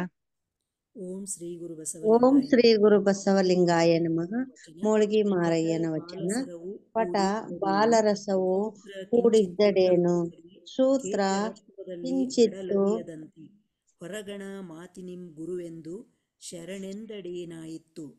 ಕೈಯಲ್ಲಿ ಲಿಂಗವ ಹಿಡಿದುಕೊಂಡು ಕಣ್ಣಿನಲ್ಲಿ ನೋಡಿ ಮನ ಮುಟ್ಟದಿರ್ದಡೇನಾಯಿತ್ತು. ಖ್ಯಾತಿ ಲಾಭಕ್ಕೆ ಜಂಗಮಕ್ಕೆ ಧನವ ಕೊಟ್ಟಡೇನಾಯಿತ್ತು. ಇದು ಉಸಿರ ಹಿಡಿದಡೆ ದ್ವಾರಂಗಳೆಲ್ಲವೂ ಮುಚ್ಚುವ ತೆರನಂತೆ. ಮಹಾಘನವ ನರಿದಲ್ಲಿಯೇ ತ್ರಿವಿಧವೂ ಸಮರ್ಪಣ. ನಿಕ್ಕಳಂಕ ಮಲ್ಲಿಕಾರ್ಜುನನಲ್ಲಿ ಸ್ಥಳ ನಿರ್ದೇಶ. ಸಮಗ್ರ ವಚನ ಸಂಪುಟ 8 ವಚನ ಸಂಖ್ಯೆ 1891. ಸರ್ವರಿಗೂ ಶರಣು ಶರಣಾರ್ಥಿಗಳು. ಶರಣು ಸವಿತಾಕ. ಇಲ್ಲಿ ನೋಡಿ, ಈ ಪಕ್ಕದ ಒಂದು ಚಿತ್ರ ಕಾಣಿಸ್ತಾ ಇದೆಯಾ ನಿಮಗೆ? ಈ ಗಾಳಿಪಟ ಹಿಡಿದು ಒಬ್ಬ ಹುಡುಗ ಹಾರಿಸ್ತಾ ಇದ್ದಾನಲ್ಲ, ಕಾಣಿಸ್ತಾ ಇದೆಯಾ? ಕಾಣಿಸ್ತಾ ಇದೆ ಅಪ್ಪರೆ, ಕಾಣಿಸ್ತಾ ಇದೆ. ಈ ಗಾಳಿಪಟಕ್ಕೆ ಬಾಲಸರ, ನಿಮ್ಮಲ್ಲಿ ನಾವು ಬಾಲಂಗೋಚಿ ಅಂತೀವಿ, ನೀವೇನಂತೀರಿ ನಂಗೆ ಗೊತ್ತಿಲ್ಲ. ಇದು ಸೂತ್ರ ಇದೆ ನೋಡಿ, ಇಲ್ಲಿ ಅಲ್ಗಾಡ್ತಾ ಇದೆ.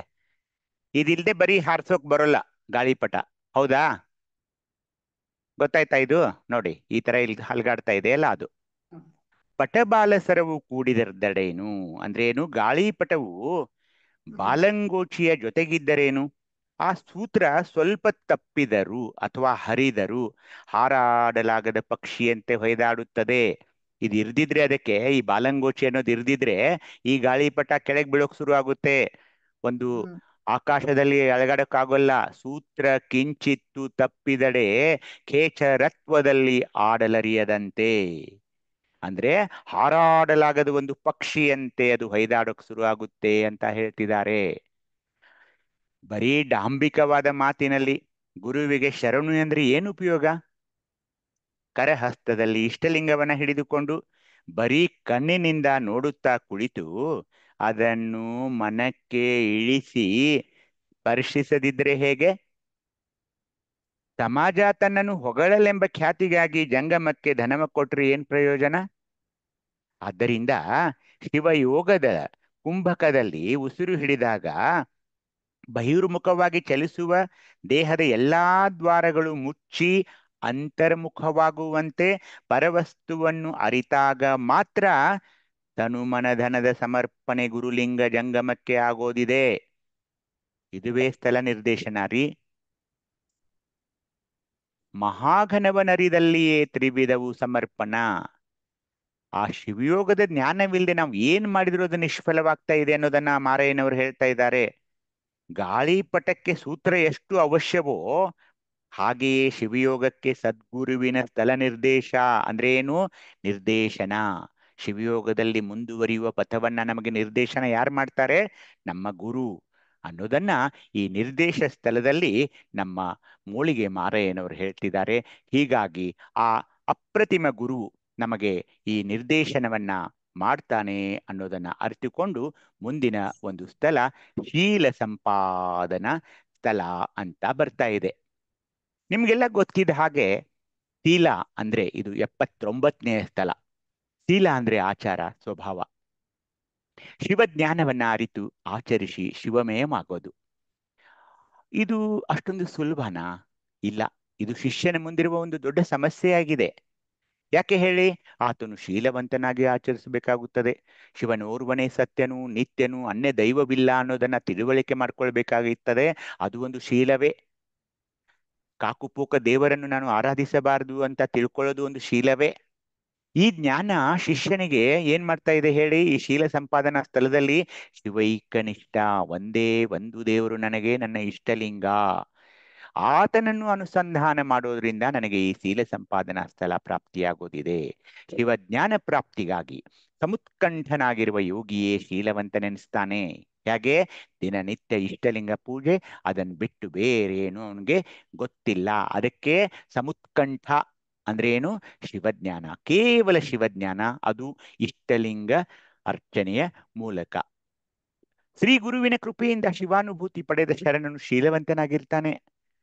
ಅವನ ಶೀಲದ ವರ್ಣನೆಯನ್ನ ಈ ಸ್ಥಳದಲ್ಲಿ ಮಾಡ್ತಾರೆ. ಯಾವ ಸ್ಥಳದಲ್ಲಿ? ಈ ಶೀಲ ಸಂಪಾದನಾ ಸ್ಥಳದಲ್ಲಿ.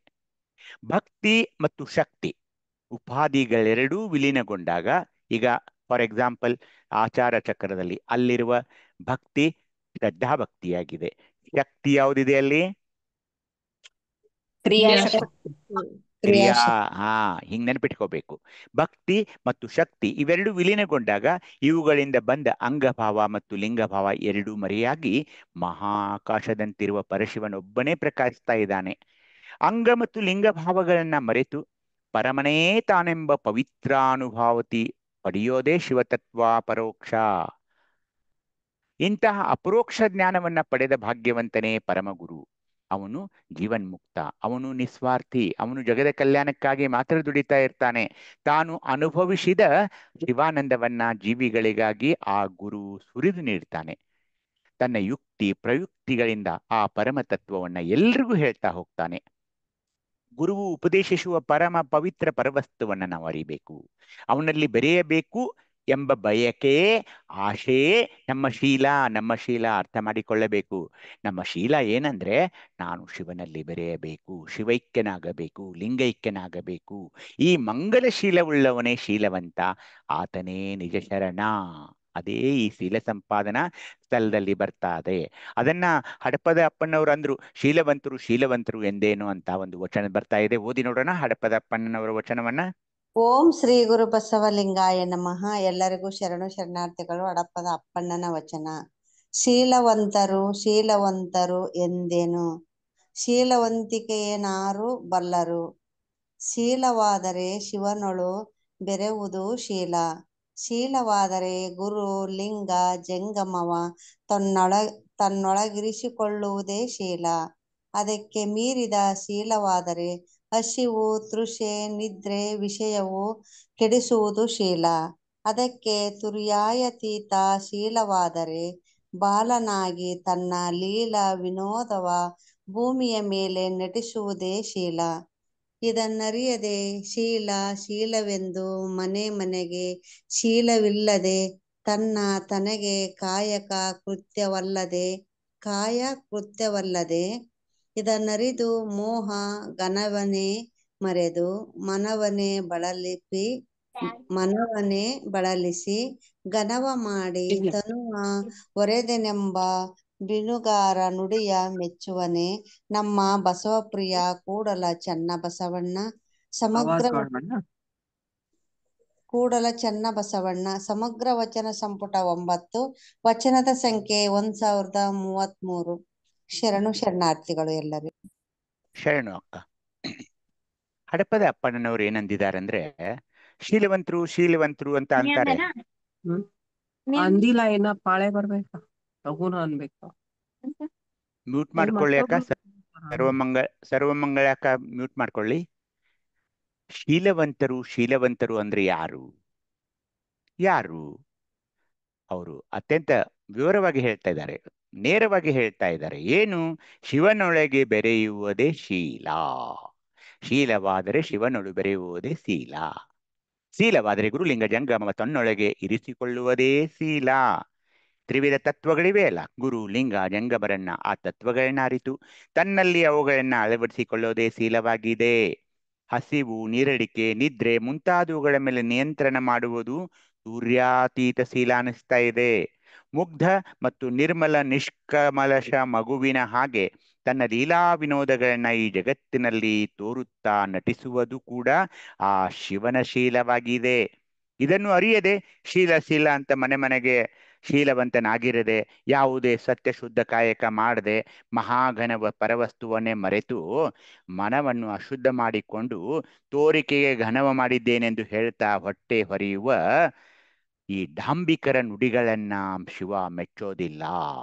ಬಿನುಗರ ಅಂದ್ರೆ ಡಾಂಬಿಕರ ನುಡಿಯ ಮೆಚ್ಚುವನೆ ಅಂತ ಹಡಪದ ಅಪ್ಪಣ್ಣನವರು ಶೀಲವಂತರಂದ್ರೆ ಶಿವನೊಳಗೆ ಬೆರೆಯುವುದೇ ಶೀಲ. ಗುರುಲಿಂಗ ಜಂಗಮ ತತ್ವವನ್ನು ಯಾರು ಅರಿತುಕೊಂಡು ತಮ್ಮಲ್ಲಿ ಇಟ್ಕೊಂಡಿರ್ತಾರೋ ಅವರು ಶೀಲವಂತರು ಅಂತ ಕರೀತಿದ್ದಾರೆ. ಹಾಗೇನೆ ಷಣ್ಮುಖ ಸ್ವಾಮಿಯವರು ಕೂಡ ಈ ಶೀಲದ ಬಗ್ಗೆ ಹೇಳ್ತಾ ಇದ್ದಾರೆ. ಓದಿ ನೋಡೋಣ. ಶಿವನೇ ಗುರುವೆಂದು ಓಂ ಶ್ರೀ ಗುರು ಬಸವಲಿಂಗಾಯ ನಮಃ. ಸರ್ವರಿಗೂ ಶರಣು ಶರಣಾರ್ಥಿಗಳು. ಶಿವನೇ ಗುರುವೆಂದು ಗುರುವಿಂಗೆ ತನುವನರ್ಪಿಸಿ, ಶಿವನೇ ಲಿಂಗವೆಂದು ಲಿಂಗಕ್ಕೆ ಮನವನರ್ಪಿಸಿ, ಶಿವನೇ ಜಂಗಮವೆಂದು ಜಂಗಮಕ್ಕೆ ಧನವನರ್ಪಿಸಿ, ಆ ಗುರುಲಿಂಗ ಜಂಗಮದ ಗಣಪ್ರಸಾದವ ಪಡೆದು ನಿಜ ಮುಕ್ತಿಯ ನೈದಲರಿಯದೆ ನನ್ನ ಶೀಲ ಹೆಚ್ಚು ತನ್ನ ಶೀಲ ಹೆಚ್ಚೆಂದು ಕುಲಸೂತಕ ಛಲಸೂತಕದಿಂದೇ ಒಬ್ಬರನೊಬ್ಬರು ಹಳಿದಾಡುವ ದುಶ್ಶೀಲವಂತರ ಮೆಚ್ಚುವನೇ ನಮ್ಮ ಖಂಡೇಶ್ವರ. ಸಮಗ್ರ ವಚನ ಸಂಪುಟ 14, ವಚನದ ಸಂಖ್ಯೆ 853. ಶರಣು ಶರಣಾರ್ಥಿಗಳು. ಶರಣು ಪ್ರೇಮಕ. ಶರಣಾರ್ಥಿ.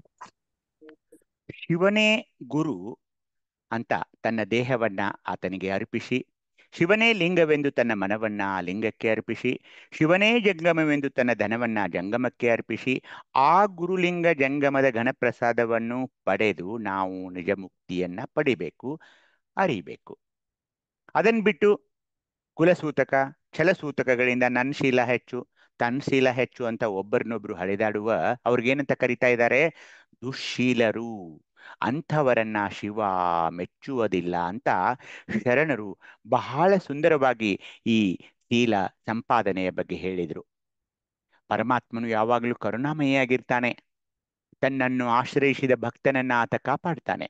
ಅವನ ಹೃದಯದಲ್ಲಿ ಶಾಂತಿ ಜಲವನ್ನ ಸದಾ ಸ್ಫುರಿಸ್ತಾ ಇರ್ತಾನೆ.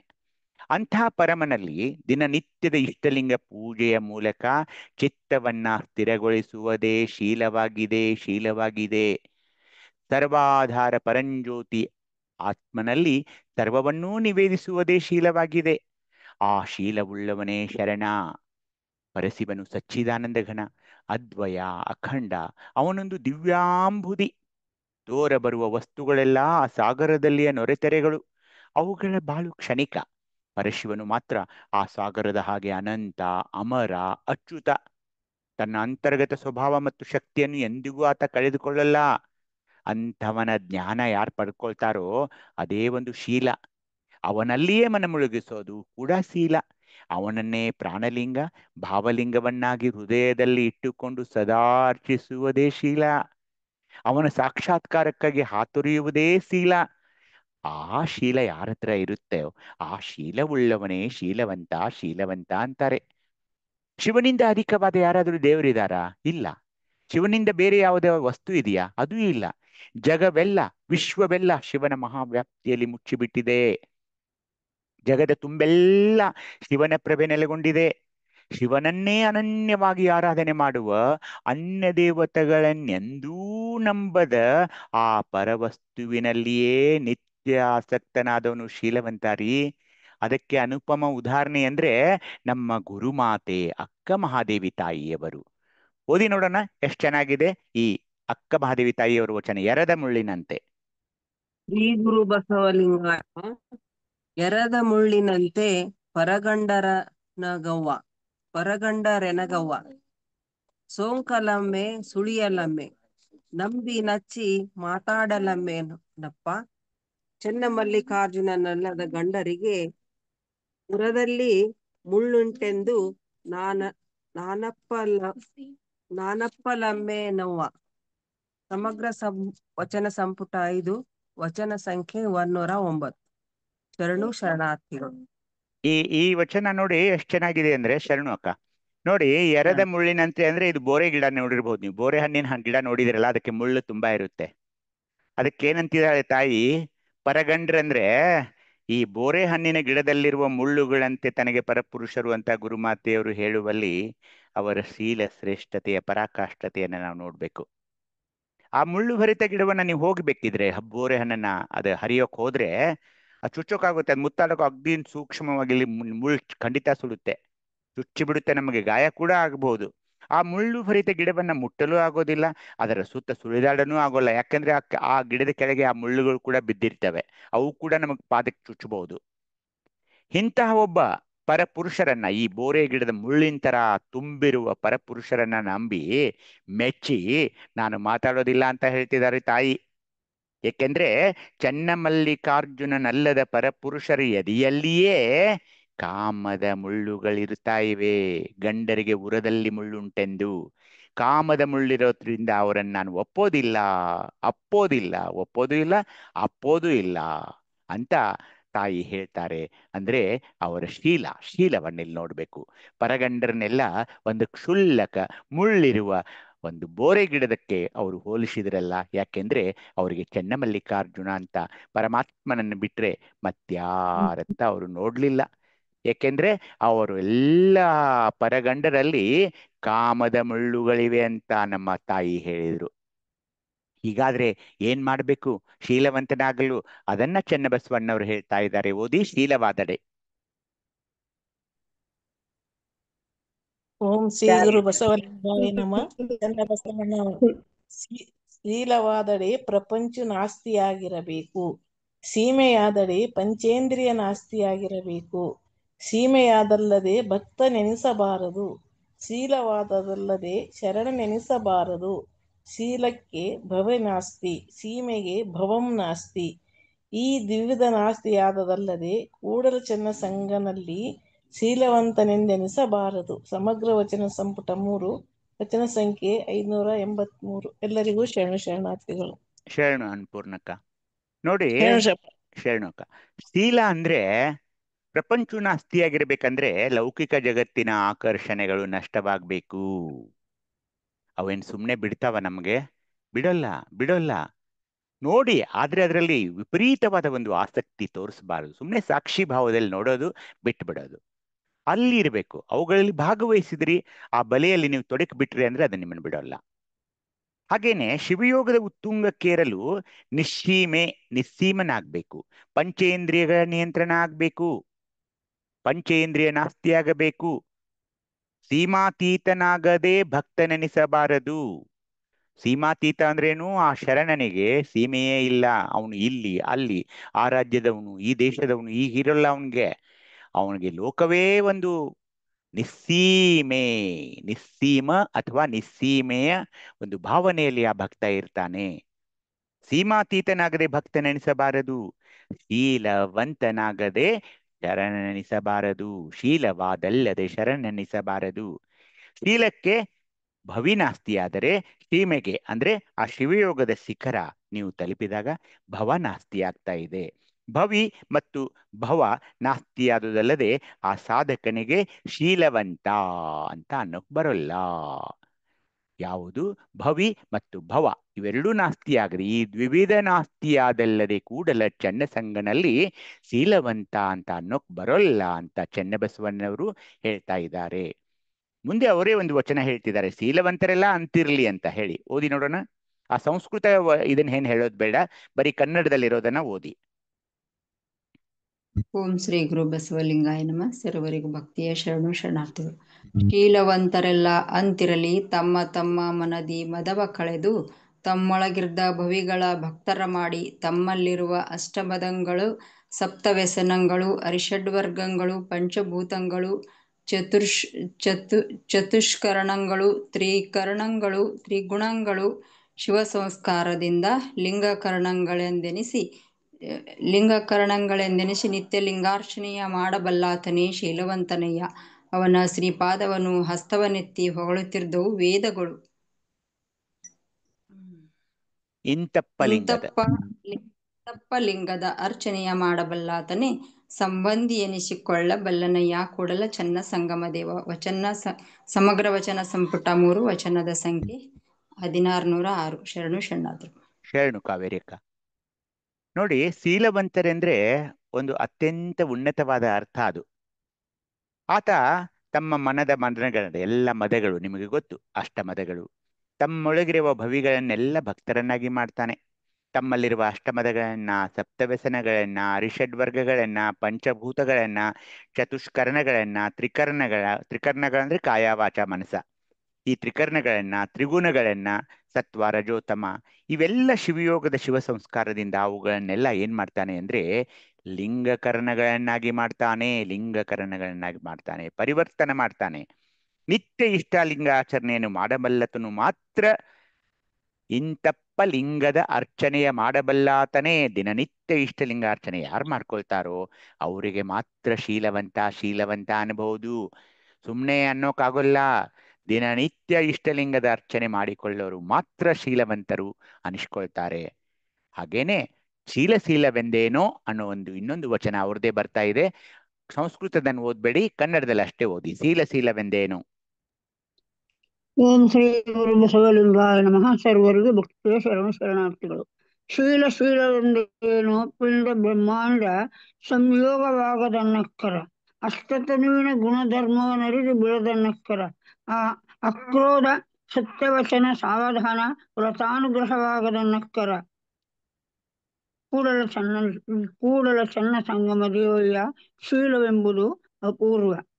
ಸಮಗ್ರ ವಚನ ಸಂಪುಟ 3, ವಚನದ ಸಂಖ್ಯೆ 1607.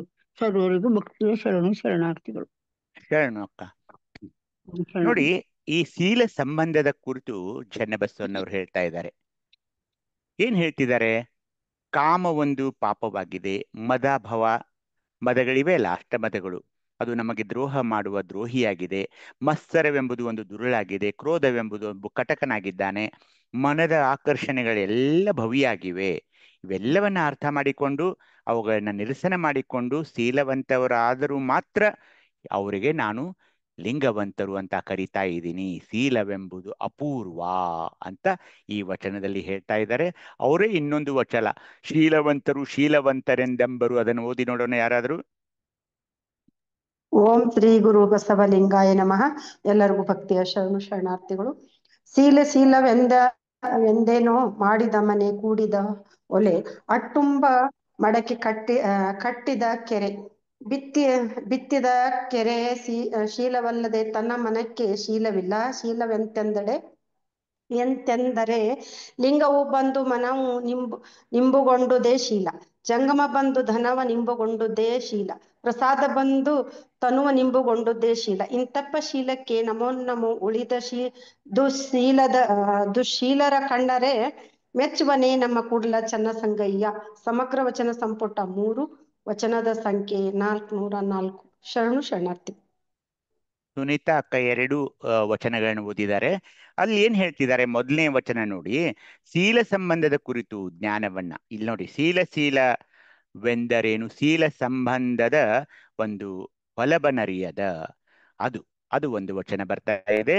ಅದನ್ನ ಆಗ ಶೀಲ ಸಂಬಂಧದ ಕುರಿತು ಇವೆಲ್ಲ ಇದೆ ನೋಡಿ. ಮತ್ಸರ, ಕ್ರೋಧ, ಕಾಮ, ಮದ, ಇವುಗಳೆಲ್ಲ ಹೆಸರು ಕೊಟ್ಟಿರೋರು. ಕಾಮವೆಂಬುದೊಂದು ಪಾಪಿ, ಮದವೆಂಬುದೊಂದು ದ್ರೋಹಿ, ಮತ್ಸರವೆಂಬುದೊಂದು ಹೊಲೆಯ, ಕ್ರೋಧವೆಂಬುದೊಂದು ಕೈ ಸೂಣೆಗಾರ ಅಂದ್ರೆ ಮನದ ಆಕರ್ಷಣೆ. ಕೈ ಸೂಣೆಗಾರ ಅಂದ್ರೆ ಕ್ರೋಧ ಅನ್ನೋದೇನಿದೆಯಲ್ಲ, ಅದು ನಮ್ಮನ್ನ ನಾಶ ಮಾಡ್ತಾ ಇದೆ. ಕೈ ಸೂಣೆಗಾರ ಅಂದ್ರೆ ನಮ್ಮ ನಿಯಂತ್ರಣವನ್ನ ಕ್ರೋಧ ಮಾಡ್ತಾ ಇದೆ ಅನ್ನೋ ಒಂದು ಅರ್ಥ. ಹೀಗಾಗಿ ಇವೆಲ್ಲ ಇದ್ರೆ ಅದು ಶೀಲವಂತರ ಅನ್ಸ್ಕೊಳ್ಳೋದಿಲ್ಲ. ಅಂದು ಮುಂದಿನ ವಚನದಲ್ಲಿ ಏನ್ ಹೇಳ್ತಿದ್ದಾರೆ? ಕಟ್ಟಿದ ಮನೆ, ಅಡಿಗೆ ಮಾಡಲು ಹೂಡಿದ ಒಲೆ, ಅಡುಗೆ ಮಾಡಲು ಮಾಡಿದ ಮಡಿಕೆ, ಕಟ್ಟಿದ ಒಂದು ಕೆರೆ, ಬಿತ್ತಿದ ಹೊಲ ಎಂಬ ಪದಗಳಲ್ಲಿ ಅನೇಕ ಕಾಯಕದ ಶೀಲ ಇದೆ. ಮನೆ ಕಟ್ಟಲು ಸಮಯ ಬೇಕು, ಶ್ರಮ ಬೇಕು. ಅಡಿಗೆ ಮಾಡಲು ಮಡಿಕೆಗಳು ಬೇಕು, ಒಲೆ ಬೇಕು. ಅದರಲ್ಲಿ ಶ್ರದ್ಧೆಯಿಂದ ಅಡಿಗೆ ಮಾಡಬೇಕಾಗ್ತಾ ಇದೆ. ಜನರ ಉಪಯೋಗಕ್ಕಾಗಿ ಕೆರೆ ಕಟ್ಟಲು ಬೆವರಿಸಿ ಅದನ್ನು ಕಟ್ಟಬೇಕಾಗ್ತಾ ಇದೆ. ಬೆಳೆ ಬರಬೇಕಾದ್ರೆ ಮೈ ಬಗ್ಗಿಸಿ ಹೊಲದಲ್ಲಿ ಬೀಜಗಳನ್ನು ಬಿತ್ತಬೇಕಾಗ್ತದೆ. ಇದೆಲ್ಲ ದೇಹಕ್ಕೆ ಶ್ರಮದ ಶೀಲ ಇದೆ, ಶ್ರಮಶೀಲ. ಆದರೆ ಮನಕ್ಕೆ ಶೀಲವಿಲ್ಲ. ಅದಕ್ಕೇನ್ ಮಾಡಬೇಕು? ಶಿವಯೋಗದಲ್ಲಿ ಇಷ್ಟಲಿಂಗ ಕರಹಸ್ತಕ್ಕೆ ಬಂದು ಮನವನ್ನು ಆವರಿಸುವುದು ಶೀಲವಾಗಿದೆ. ಜಂಗಮ ಬಂದು ನಾವು ಸಮರ್ಪಿಸಿದ ಧನವನ್ನ ಸ್ವೀಕರಿಸುವುದು ಕೂಡ ಶೀಲವಾಗಿದೆ. ಪ್ರಸಾದ ಬಂದು ನಮ್ಮ ದೇಹವನ್ನು ಅಳವಡುವುದು ಕೂಡ ಒಂದು ಶೀಲವಾಗಿದೆ. ಈ ಶೀಲಕ್ಕೆ ಚನ್ನಬಸವಣ್ಣವರು ನಮಿಸ್ತಾ ಇದ್ದಾರೆ. ಉಳಿದ ದುಶ್ಶೀಲರ ಕಂಡರೆ ಮೆಚ್ಚುವನೆ ನಮ್ಮ ಕೂಡಲ ಸಂಗಯ್ಯ ಅಂತ ಅವರು ಹೇಳ್ತಾ ಇದ್ದಾರೆ. ಹೀಗಾಗಿ ಸಾಧಕನು ಶಿವನಲ್ಲಿ ಅನುರಾಗ ಹಾಗೂ ಅನನ್ಯ ಭಕ್ತಿ ಇರಿಸಿ ಯಾವಾಗಲೂ ಆತನ ಆರಾಧನೆಯನ್ನ ಇಷ್ಟಲಿಂಗಾರ್ಚನೆಯ ಮೂಲಕ ಮಾಡುವವನೇ ಶೀಲವಂತನು ಅನಿಸ್ಕೊಳ್ತಾ ಇದ್ದಾನೆ. ಶೀಲವಂತನಿಗೆ ಅನ್ಯ ದೇವತೆಯ ಚಿಂತನೆ ಮಾಡುವುದು ಭವಕಾರಿ ಹಾಗೂ ನಿಷಿದ್ಧವಾಗಿದೆ. ನೆನ್ಪಿಟ್ಕೊಳ್ಬೇಕು.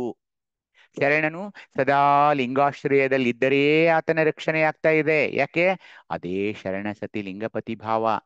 ಬಾಲ್ಯದಲ್ಲಿ ಶರಣ ಸಜ್ಜನರ ಆಶ್ರಯ, ತಾರುಣ್ಯದಲ್ಲಿ ಸದ್ಗುರುವಿನ ಆಶ್ರಯ, ವೃದ್ಧಾಪ್ಯದಲ್ಲಿ ಆ ಇಷ್ಟಲಿಂಗ ಚಿಲ್ಲಿಂಗ ರೂಪ ಶಿವನ ಆಶ್ರಯ ಬೇಕು. ಗುರುಮಾತೆ ಅಕ್ಕ ಮಹಾದೇವಿಯವರ ಜೀವನ ಚರಿತ್ರೆ ಕೇಳಿದಿರಿ ನೀವು. ಬಾಲ್ಯದಲ್ಲಿ ಶಿವಭಕ್ತರಾದ ತಂದೆ ತಾಯಿಗಳ ಆಶ್ರಯದಲ್ಲಿದ್ದರು. ತಾರುಣ್ಯದಲ್ಲಿ ಮಹಾನುಭಾವಿಗಳಾದ ಬಸವಾದಿ ಶರಣರ ಜೊತೆ ಕಲ್ಯಾಣದಲ್ಲಿ ವಾಸಿಸಿದರು. ಅವರ ಆತ್ಮಸಂಗಾತಿಯಾದ ಚನ್ನಮಲ್ಲಿಕಾರ್ಜುನ ನಿತ್ಯ ಅವರ ಹೃದಯ ಕಮದಲ್ಲಿ ವಾಸ ಮಾಡ್ತಾ ಇದ್ದ. ಶರಣನು ಕೂಡ ನಮ್ಮ ಅಕ್ಕ ಮಹಾದೇವಿ ತಾಯಿಯವರಂತೆ ಸಜ್ಜನರ ಸದ್ಗುರುವಿನ ಹಾಗೂ ಪರವಸ್ತುವಿನ ಸಂಘದಲ್ಲಿರಬೇಕಾಗ್ತಾ ಇದೆ.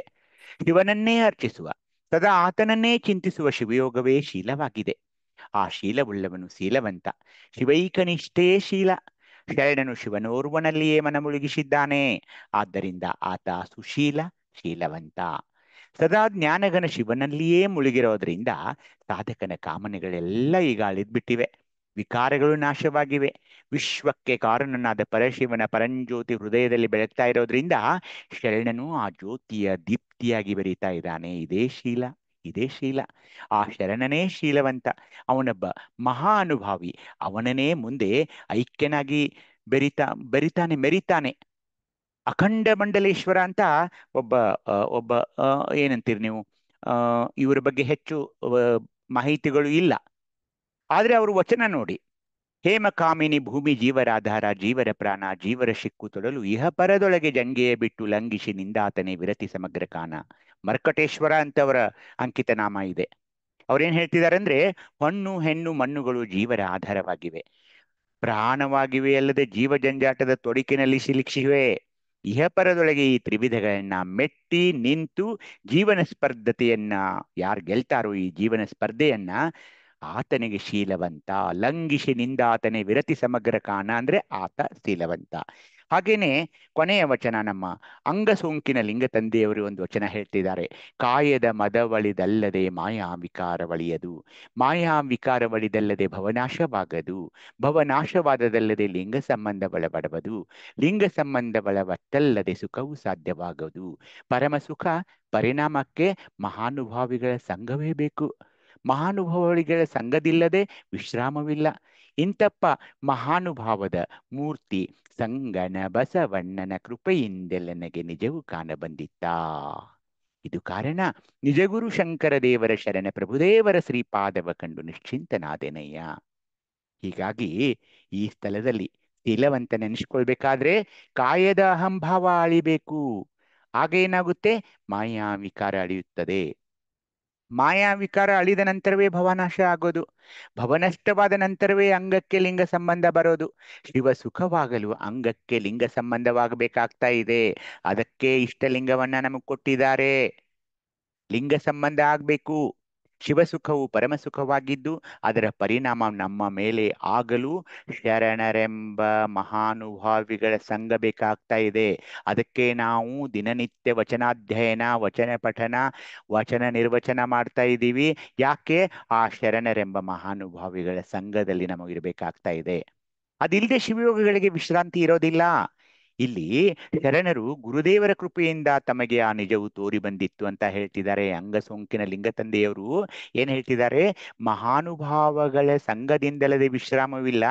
ಇಂತಪ್ಪ ಮಹಾನುಭಾವದ ಮೂರ್ತಿ ನನಗೆ ಸಂಗನ ಬಸವಣ್ಣನ ಕೃಪೆಯಿಂದೆಲ್ಲ ನನಗೆ ನಿಜವು ಕಾಣಬಂದಿತ್ತು.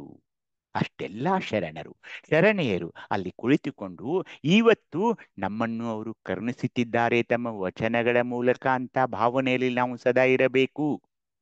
ಹೀಗಾಗಿ ಶೀಲವಂತರಾಗಲು ಸದಾ ಆ ದೇಹಂಭಾವ, ಮಾಯಾವಿಕಾರ, ಭವನಷ್ಟಗಳಾಗಲೇಬೇಕು. ಶೀಲದಲ್ಲಿ ಅಂಗಕ್ಕೆ ಇಷ್ಟಲಿಂಗ ಅಳವಡಲ್ಪಟ್ಟು ಆತ ಶೀಲವಂತನಾಗ್ತಾನೆ.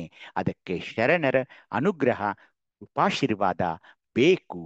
ಹೀಗಾಗಿ ನಾವು ದಿನನಿತ್ಯ ಇಷ್ಟಲಿಂಗ ಪೂಜೆಯೊಂದಿಗೆ ಈ ಶರಣರ ವಚನಗಳನ್ನ ಅಧ್ಯಯನ ಮಾಡಬೇಕು, ಅವುಗಳನ್ನ ಅರ್ಥ ಮಾಡಿಕೊಳ್ಳಬೇಕು. ಅವುಗಳ ಒಂದು ನಡೆ ನುಡಿ ಎರಡರಲ್ಲಿಯೂ ಆ ವಚನಗಳಲ್ಲಿ ಹೇಳುತ್ತಿರುವಂತಹ ಒಂದು ಉಪದೇಶವನ್ನ ನಾವು ಪಾಲಿಸಬೇಕು ಅಂತ ಹೇಳ್ತಾ ಈ ಒಂದು ಸ್ಥಳವನ್ನ ನಾವು ಅಧ್ಯಯನ ಇಲ್ಲಿಗೆ ನಿಲ್ಲಿಸೋಣ.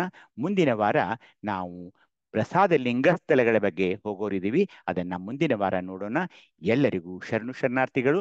ತಮಗೇನಾದರೂ ಸಲಹು, ಸಂದೇಹ, ಸೂಚನೆಗಳಿದ್ರೆ ಕೇಳಿ ಅಂತ ಹೇಳ್ತಾ ಇಲ್ಲಿಗೆ ತಮ್ಮೆಲ್ಲರ ಪಾದಾರವಿಂದಗಳಿಗೆ ನಮಿಸುತ್ತಾ ನನ್ನ ವ್ಯಾಖ್ಯಾನಕ್ಕೆ ವಿರಾಮವನ್ನು ನೀಡುತ್ತೇನೆ. ತಮಗೆಲ್ಲರಿಗೆ ಶರಣಾರ್ಥಿಗಳು. ಶರಣಾರ್ಥಿಗಳಪ್ಪಾಜಿ. ಶರಣಾರ್ಥಿಗಳು. ಶರಣಾರ್ಥಿ ಅಪ್ಪರೇ ಶರಣು ಶರಣಾರ್ಥಿಗಳು. ಶರಣಾರ್ಥಿ ಅಪ್ಪರಿ. ಕೇಳ್ತೀರ ಕೇಳ್ರು ಪ್ರಶ್ನೆ ಇದೆ.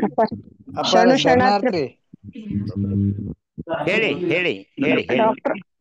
ಅವ್ರೆ ಲಾಸ್ಟಿಗೆ ಮುಗಿಸು ಮುಂದೆ ನೀವ್ ಪಾದಕ್ಕೆ ನಮಸ್ಕಾರ ಶರಣು ಶರಣಾರ್ಥಿ ಹೇಳ್ತಿಲ್ರಿ, ಅದನ್ನ ಹೇಳ್ಬೇಡ್ರಿ ಅಪ್ಪರಿ. ಯಾಕಂದ್ರೆ ನೀವು ಒಂದು ಜ್ಞಾನ ಕೊಡ್ತೀರಿ ಅಂದ್ರ ಗುರುಗಳಾಗಿರ್ತೀರಿ.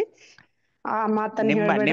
ನಿಮ್ಮ ಎದೆ ನಾನು ಒಂದ್ ನಿಮಿಷ ಅಂತರಂಗಕ್ಕೆ ಶರಣು ಶರಣಾರ್ಥಿ. ಅಕ್ಕ, ನಿಮ್ಮ ಎದೆ ಮೇಲಿರುವ ಇಷ್ಟಲಿಂಗಗಳಿಗೆ ನಾನು ಶರಣು ಶರಣಾರ್ಥಿ ಅಂತ ಇರ್ತಿದ್ದೀನಿ ಯಾವಾಗ್ಲೂ. ಅದನ್ನೇ ಹೇಳ್ರಿ ಪರಿ.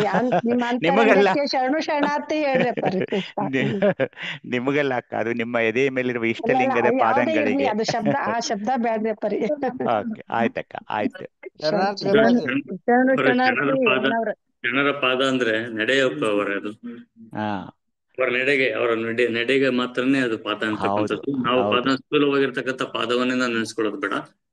ನಮ್ಮ ಶ್ರೀಪಾದಕ್ಕೆ ಅಂತಂದ್ರೆ ತಮ್ಮ ಲಿಂಗ ಸ್ವರೂಪಿಯ ನಡೆ ಏನಿದೆ, ಲಿಂಗದ ನಡೆ, ಅದಕ್ಕಾಗಿ ಆ ಪಾದ ಅಂತ ಅಂದ್ಕೊಂಡು ಅವರು ಶರಣ.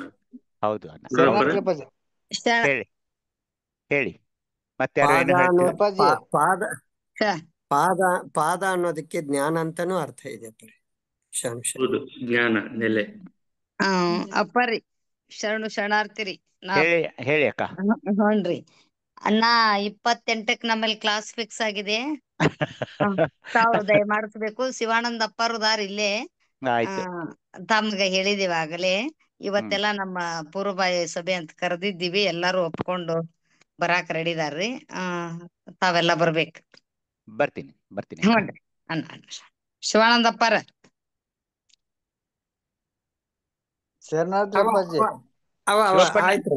ಶಿವಪ್ಪನ ಹೇಳಿ. ಶಿವಪ್ಪನ ಏನೋ ಹೇಳ್ತಾ ಇದ್ರಿ, ಹೇಳಿ. ಇರ್ರಿ ಅಪ್ಪಾಜಿ, ಹೇಳಿ ಶಿವಪ್ಪನ. ಈ ನಿರ್ದೇಶನ ಸ್ಥಳ ಅಂತ ಏನೈತಲ್ರಪ್ಪ, ಇದರ ಆಯಾಮಗಳು ಏನ್ರಿ? ಸ್ವಲ್ಪ ಹೇಳ್ಬೇಕಾಗಿತ್ರಿ. ನಿರ್ದೇಶನ ಸ್ಥಳ ಅಂದ್ರೆ ಏನ್ ಗೊತ್ತಾ ಶಿವಪ್ಪನ, ನಿಮ್ಗೆ ಯಾರಾದ್ರೂ ನೋಡಿ, ಈಗಲ್ಲ, ನೀವು ಹಿರಿಯರಾಗಿದ್ದೀರಿ, ನೀವು ಜೀವನದಲ್ಲಿ ಏನ್ ಮಾಡ್ತಿದ್ರಿ? ಶಾಲೆಗೆ ಹೋಗು, ಆ ಶಾಲೆಗೆ ಹೋಗು, ಆ ಗುರುಗಳ ಹತ್ರ ಹೋಗು, ಶಿಕೋಣಿಗೆ ಹೋಗು, ಟ್ಯೂಷನ್ಗೆ ಹೋಗು, ಅದನ್ನ ಕಲಿ, ಇದನ್ನ ಕಲಿ, ಆ ಬಟ್ಟೆ ಹಾಕು, ಈ ಬಟ್ಟೆ ಹಾಕು, ಇದೆಲ್ಲ ಒಬ್ರು ಯಾರಾದ್ರೂ ನಿರ್ದೇಶನ ಮಾಡ್ಬೇಕು ನಿಮಗೆ, ಚಿಕ್ಕವನಿಂದ ಹಿಡಿದು ದೊಡ್ಡವರಾಗೋ ತನಕ.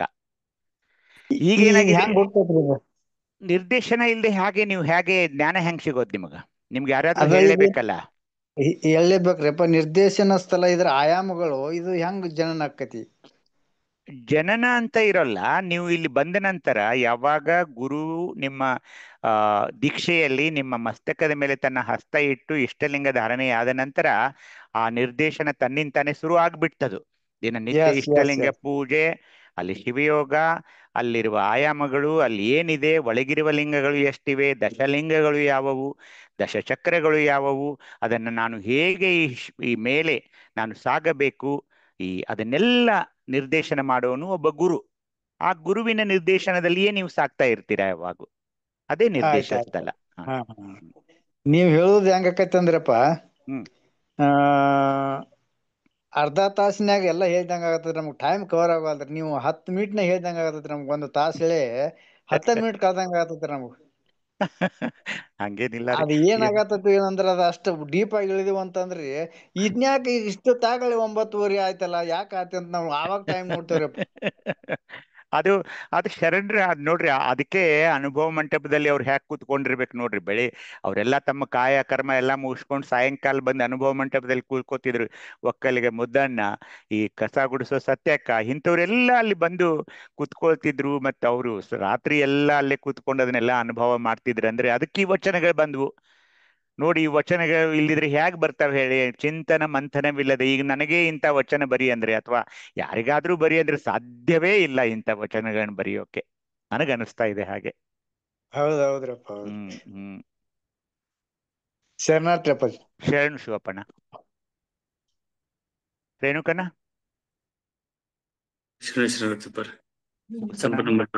ಸಂಪನ್ನ ಮಾಡಿ ಅಣ್ಣ. ಇಲ್ಲಿವರೆಗೂ 66ನೇ ದಿನ ಶಿವಯೋಗದ ಬಗ್ಗೆ ಅನುಭವ ಮಾಡ್ತಕ್ಕಂಥ ಡಾಕ್ಟರ್ ದಯಾನಂದ ಮೂಲಿಯಪ್ಪರ್ಗ ಭಕ್ತಿಯ ಶರಣಾರ್ಥಿಗಳು ಅರ್ಪಿಸ್ತಾ, ಇಂದಿನ ಸದ್ಭಾವಗೋಷ್ಠಿಯಲ್ಲಿ ಭಾಗವಹಿಸಿರ್ತಕ್ಕಂಥ ಸರ್ವ ಶರಣ ಬಂಧುಗಳಿಗೂ ಭಕ್ತಿಯ ಶರಣಾರ್ಥಿಗಳು. ನಾಳೆ ಅಕ್ಕ ಮಹಾದೇವಿ ತಾಯಿಯವರ ಯೋಗಾಂಗ ತ್ರಿವಿಯ ಅನುಭವವನ್ನು ವಾರ್ತೆ ಅವರು ನಮ್ಮನ್ನ ಎಡೆ ಮಾಡಲಿದ್ದಾರೆ. ತಾವುಗಳು ಸಕಾಲಕ್ಕೆ 8:15 ಆಗಮಿಸಬೇಕಾಗಿ ಭಿನ್ನವಿಸ್ಕೊಂತ ಇಂದಿನ ಸದ್ಭಾವಕ್ಕೆ ಸಂಪನ್ನಗೊಳಿಸೋಣ. ತಂದೆ ನೀನು, ತಾಯಿ ನೀನು, ಬಂಧು ನೀನು. ಹೇಳ್ರಪ್ಪ. ಅಪರೆ ಶರಣು ಶರಣಾರ್ಥಿ.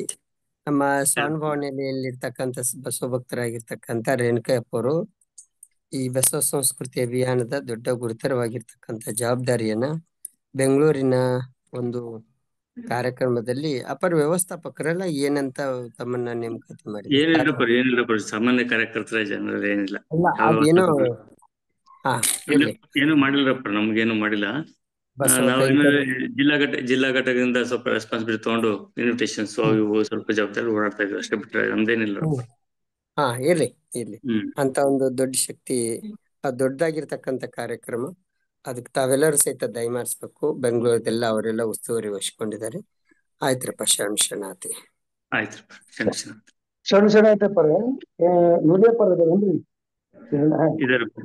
ಅದೇ ಇವತ್ತು ಚಿಕ್ಕೋಡಿಯಲ್ಲಿ ಏನೋ ವಕೀಲರೆಲ್ಲ ಕೂಡಿಬಿಟ್ಟು ಡಿಸಿಷನ್ ತಗೊಂಡ್ರಂತೆ, ಈ ಏನೋ ಹಿಂದೂ ಪಂಚಮಸಾಲಿ ಬರ್ಸ್ಬೇಕಂತ ವಕೀಲರೆಲ್ಲ ಕೂಡಿದ್ರಂತೆ, ಬೆಳಗಾವಿ ಜಿಲ್ಲಾ ವಕೀಲರೆಲ್ಲ.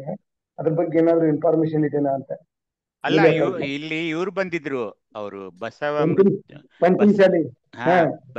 ಮೃತ್ಯುಂಜಯ ಯಾವ್ದು ಕೂಡಲ ಸಂಗಮದ ಬಸವ ಮೃತ್ಯುಂಜಯ ಸ್ವಾಮೀಜಿ ಅಂತಿದಾರಂತೆ. ಅವ್ರ ಪರಿಚಯ ನನಗಿಲ್ಲ. ಅವ್ರು ಇಲ್ಲಿ ಬಂದು ಒಂದು ನಮ್ಮ ಮೀಟಿಂಗ್ ತಗೊಂಡ್ರು. ಇಲ್ಲಿ IB ಅಲ್ಲಿ ಮೀಟಿಂಗ್ ತಗೊಂಡಿದ್ದಾರೆ. ಬರೀ ವಕೀಲರಲ್ಲ, ಈ ಪಂಚಮಸಾಲಿ ಅನ್ಕೊಂಡವ್ರು ಯಾರಿದಾರೋ ಅವರೆಲ್ಲ ಮೀಟಿಂಗ್ ಅಟೆಂಡ್ ಆಗಿದ್ರು. ಅವರು ಜನಗಣತಿಯಲ್ಲಿ ಪಂಚಮಸಾಲಿ ಬರ್ಸ್ರಿ ಅಂತ ಹೇಳಿ ಹೋಗಿದ್ದಾರೆ ಅಂತ ಇಷ್ಟು ಸುದ್ದಿ ಗೊತ್ತು ನನಗೆ. ಅದು ಪಂಚಮಸಾಲಿ ಅಂದ್ರೆ ಏನು, ಅವ್ರು ಯಾವ ಜಗದ್ಗುರುಗಳು, ಪಂಚಮಸಾಲಿಯ ಅರ್ಥ ಏನು, ಪಂಚಮ ಮತ್ತು ಸಾಲಿ ಅಂದ್ರೆ ಏನು ನನಗೇನು ಗೊತ್ತಿಲ್ಲ. ಅರಭಾವಿ ಸರ್, ಪಂಚಮಸಾಲಿ ಅಂದ್ರೆ ಪಂಚಮ ಅಂದ್ರೆ ಏನು, ಸಾಲಿ ಅಂದ್ರೆ ಏನು? ಅದ ಅವಶ್ಯಕತೆನೇ ಇಲ್ಲ, ಲಿಂಗಾಯತ್ ಅಷ್ಟೇ. ಉಪಜಾತಿ ಅವ್ರು ಏನಾದ್ರು ಬರ್ಸ್ಕೊಳ್ಳಿ, ಲಿಂಗಾಯತ್ ಅಂತ ಘಂಟಾಘೋಷವಾಗಿ ಬರ್ಸ್ಬೇಕಷ್ಟೇ. ಇಲ್ಲಿ ನಮ್ಗೆ ಏನ್ ರಾಂಗ್ ಇನ್ಫಾರ್ಮೇಶನ್ ಪಾಸ್ ಮಾಡ್ಯಾರ ಗೊತ್ತಾ ಸರ್? ಎಲ್ಲ ವಕೀಲರೆಲ್ಲ ಕೂಡಿದ್ರಂತೆ. ಅದು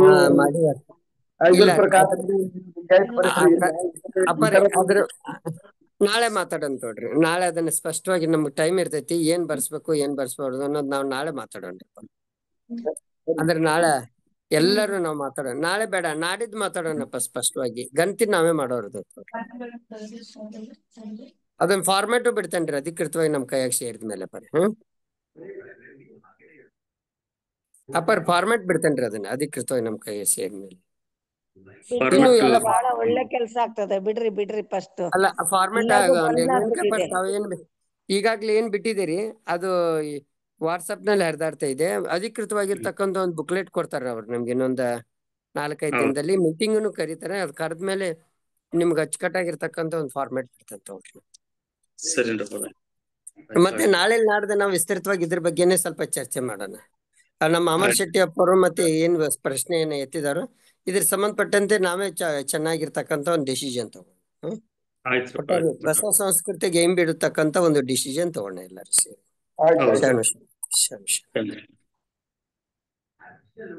ಇಲ್ಲಿ ಸಮಯ 9:46 ಬಂತು. ಹಿಂದಿನ ಸದ್ಭಾವಕ್ಕೆ ಸಂಪನ್ನಗೊಳಿಸೋಣ. ತಂದೆ ನೀನು, ತಾಯಿ ನೀನು, ಬಂಧು ನೀನು, ಬಳಗ ನೀನು, ನಿನಗೆ ನೀನಲ್ಲದೆ ಮತ್ತಾರಿಲ್ಲವಯ್ಯ ಕೂಡಲ ಸಂಗಮ ದೇವ. ಹಾಲಲ್ಲದ್ದು ನೀರಲ್ಲದ್ದು ನಿಮ್ಮಯ ಧರ್ಮ. ಜೈ ಗುರು ಬಸವೇಶ್ವರ. ಸರ್ವರಿಗೂ ಭಕ್ತಿಯ ಶರಣು ಶರಣಾರ್ಥಿಗಳು. ಜೈ ಬಸವ. ಶರಣು ಶರಣಾರ್ಥಿ. ಸರ್ವರಿಗೂ ಭಕ್ತಿಯ ಶರಣಾರ್ಥಿಗಳು.